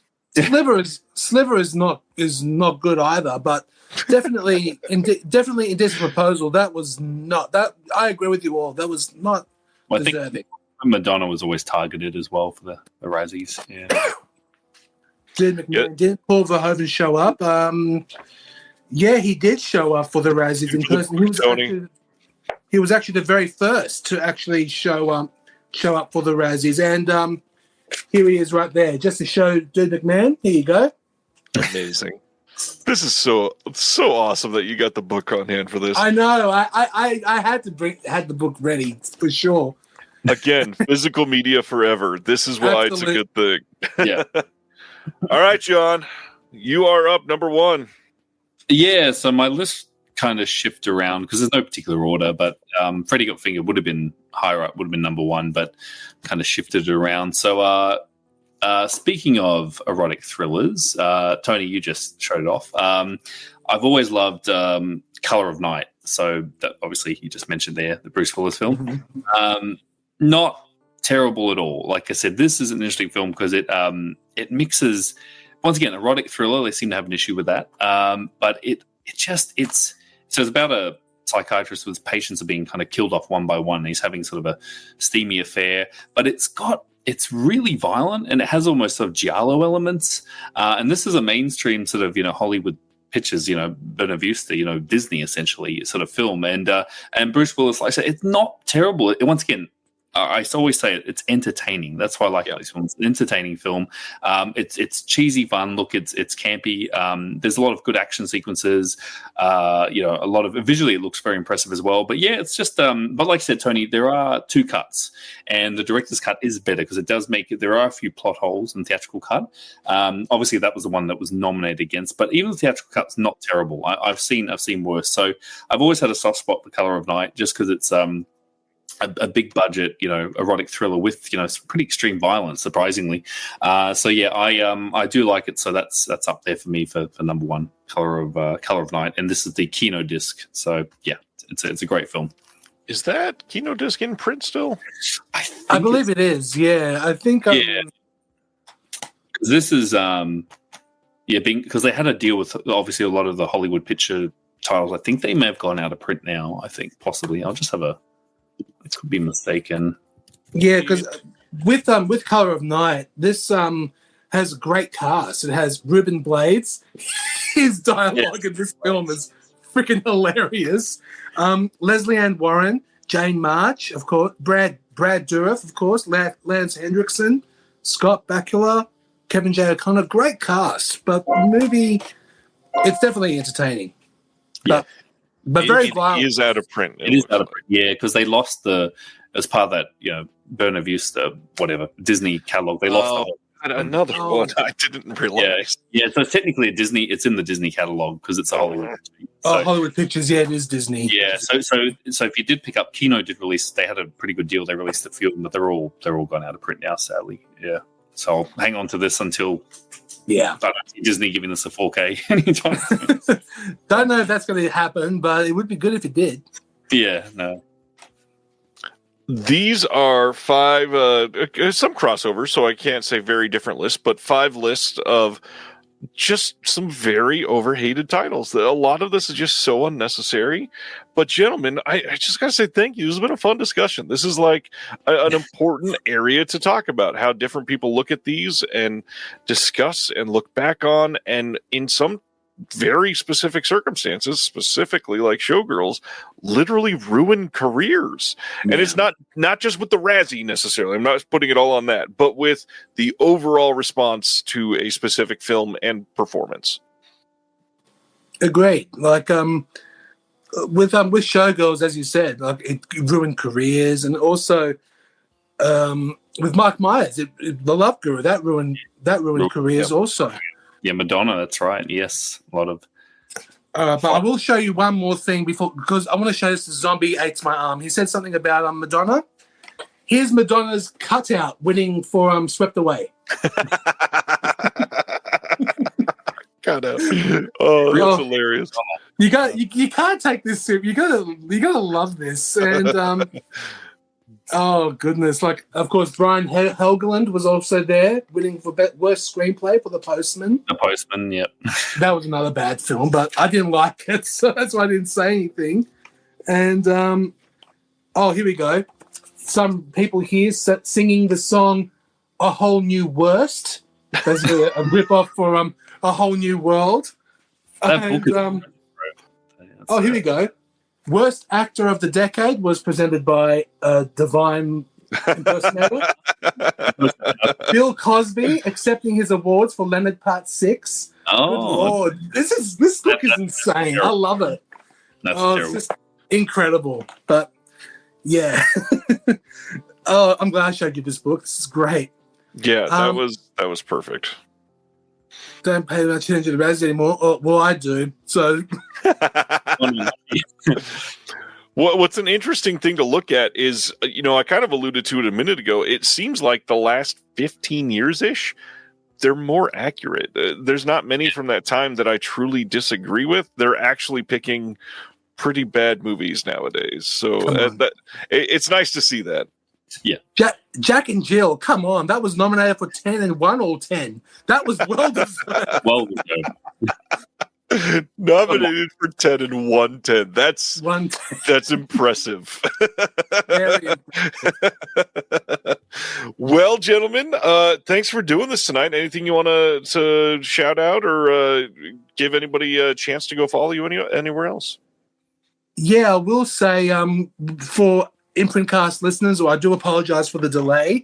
New episode is coming out Monday morning Australian time at 9 a.m. So we are back, and we have a great lineup happening. And of course, you can follow us on the Imprint Films Blu-ray Collections fan group and Imprint Cast Facebook pages, and of course, follow the Imprint Cast and Indicator Cast podcast on Spreaker as well as other formats. And of course, it's a part of Someone's Favorite Productions, which is Ryan's company, which we are grateful for. Ryan, thank you. Happily. I will highlight too, one of the best Facebook groups out there. Everybody needs to go, if you're on Facebook still, go be a part of the Imprint Facebook group. It is a welcoming, exciting, uplifting just group of people. And it's not just, it's 94% Imprint, but some people share some other stuff in there too. It's mostly just people that love movies. It's a great time. You guys do a great job with it. And the live streams are fun. It's always a good time. So thanks for doing it. Well, now that we got the new bundle, John, we will be doing a live stream soon. Yeah, probably this week. Next week we'll do it. Next week, yeah. Yeah. Yeah, it's the same. You can find me in the Imprint group as well. Same with Imprint Cast. I also, like I said, we do have Indicator Cast. We're going to reboot that soon. There is the Indicator group as well. That's another group that I'm an admin in. You're really great. Once again, discussion of film. There are some other groups I'm on, US-based labels I won't name, but they're quite negative, some of the comments and some of the things I see. But we try and keep it positive and just a great film community. So you can find us on the Facebook groups. We're around, me and Tony. Incredible. Thank you all for watching. This has been a genuinely fun and engrossing conversation. Don't forget Oscar stream on Sunday. If you want to come be a part of it, we'll be here for many, many, many hours. We're going to show up probably about half an hour before showtime to get everybody warmed up, and then we'll be there all night. Next Thursday, we've got KB stepping in for Will until Will gets here, and then the two of them will double team it the rest of the night. Going to be a good long show next week, I'm sure. It's the first week of the month, so many more announcements than we had tonight. If anybody out there ever has any questions, as usual, reach out to me. Happy to help. If you're needing to source something, have a question why something is there. The other thing I'll throw out there again, the Discord through the Patreon, if you ever want to consider it. Really great group, and sharing places that we find stuff that's out of print online, good deals that we find, anything. You can check that out, patreon.com/thedisconnected. Link in the description. And on that note, thank you again, guys. This has been incredible. Absolute pleasure. Thank you, Ryan, and thank you everybody for watching and listening. Yeah, thank you. Had a blast, and it was great conversation and very, very funny as well. So yeah, love to hear that. We'll see you all next time. Have a good week. Be safe. Thank you for watching The Disconnected. On the way out, make sure that you are subscribed to the channel, that you've liked the video, and that you've copied the link to be able to share it with someone else that may appreciate this.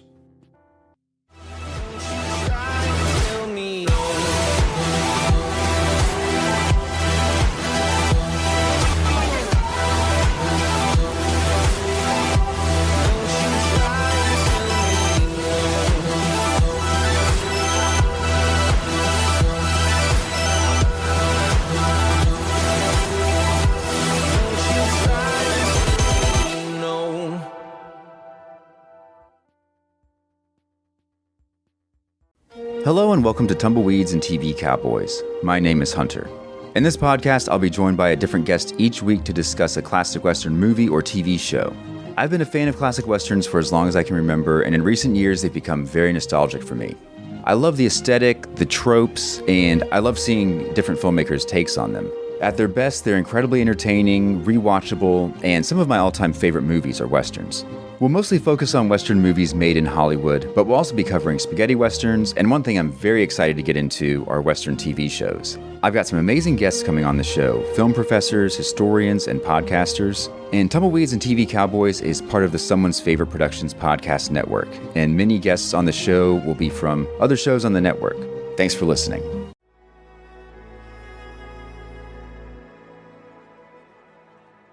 Thank you for listening. To hear more shows from the Someone's Favorite Productions podcast network, please select the link in the description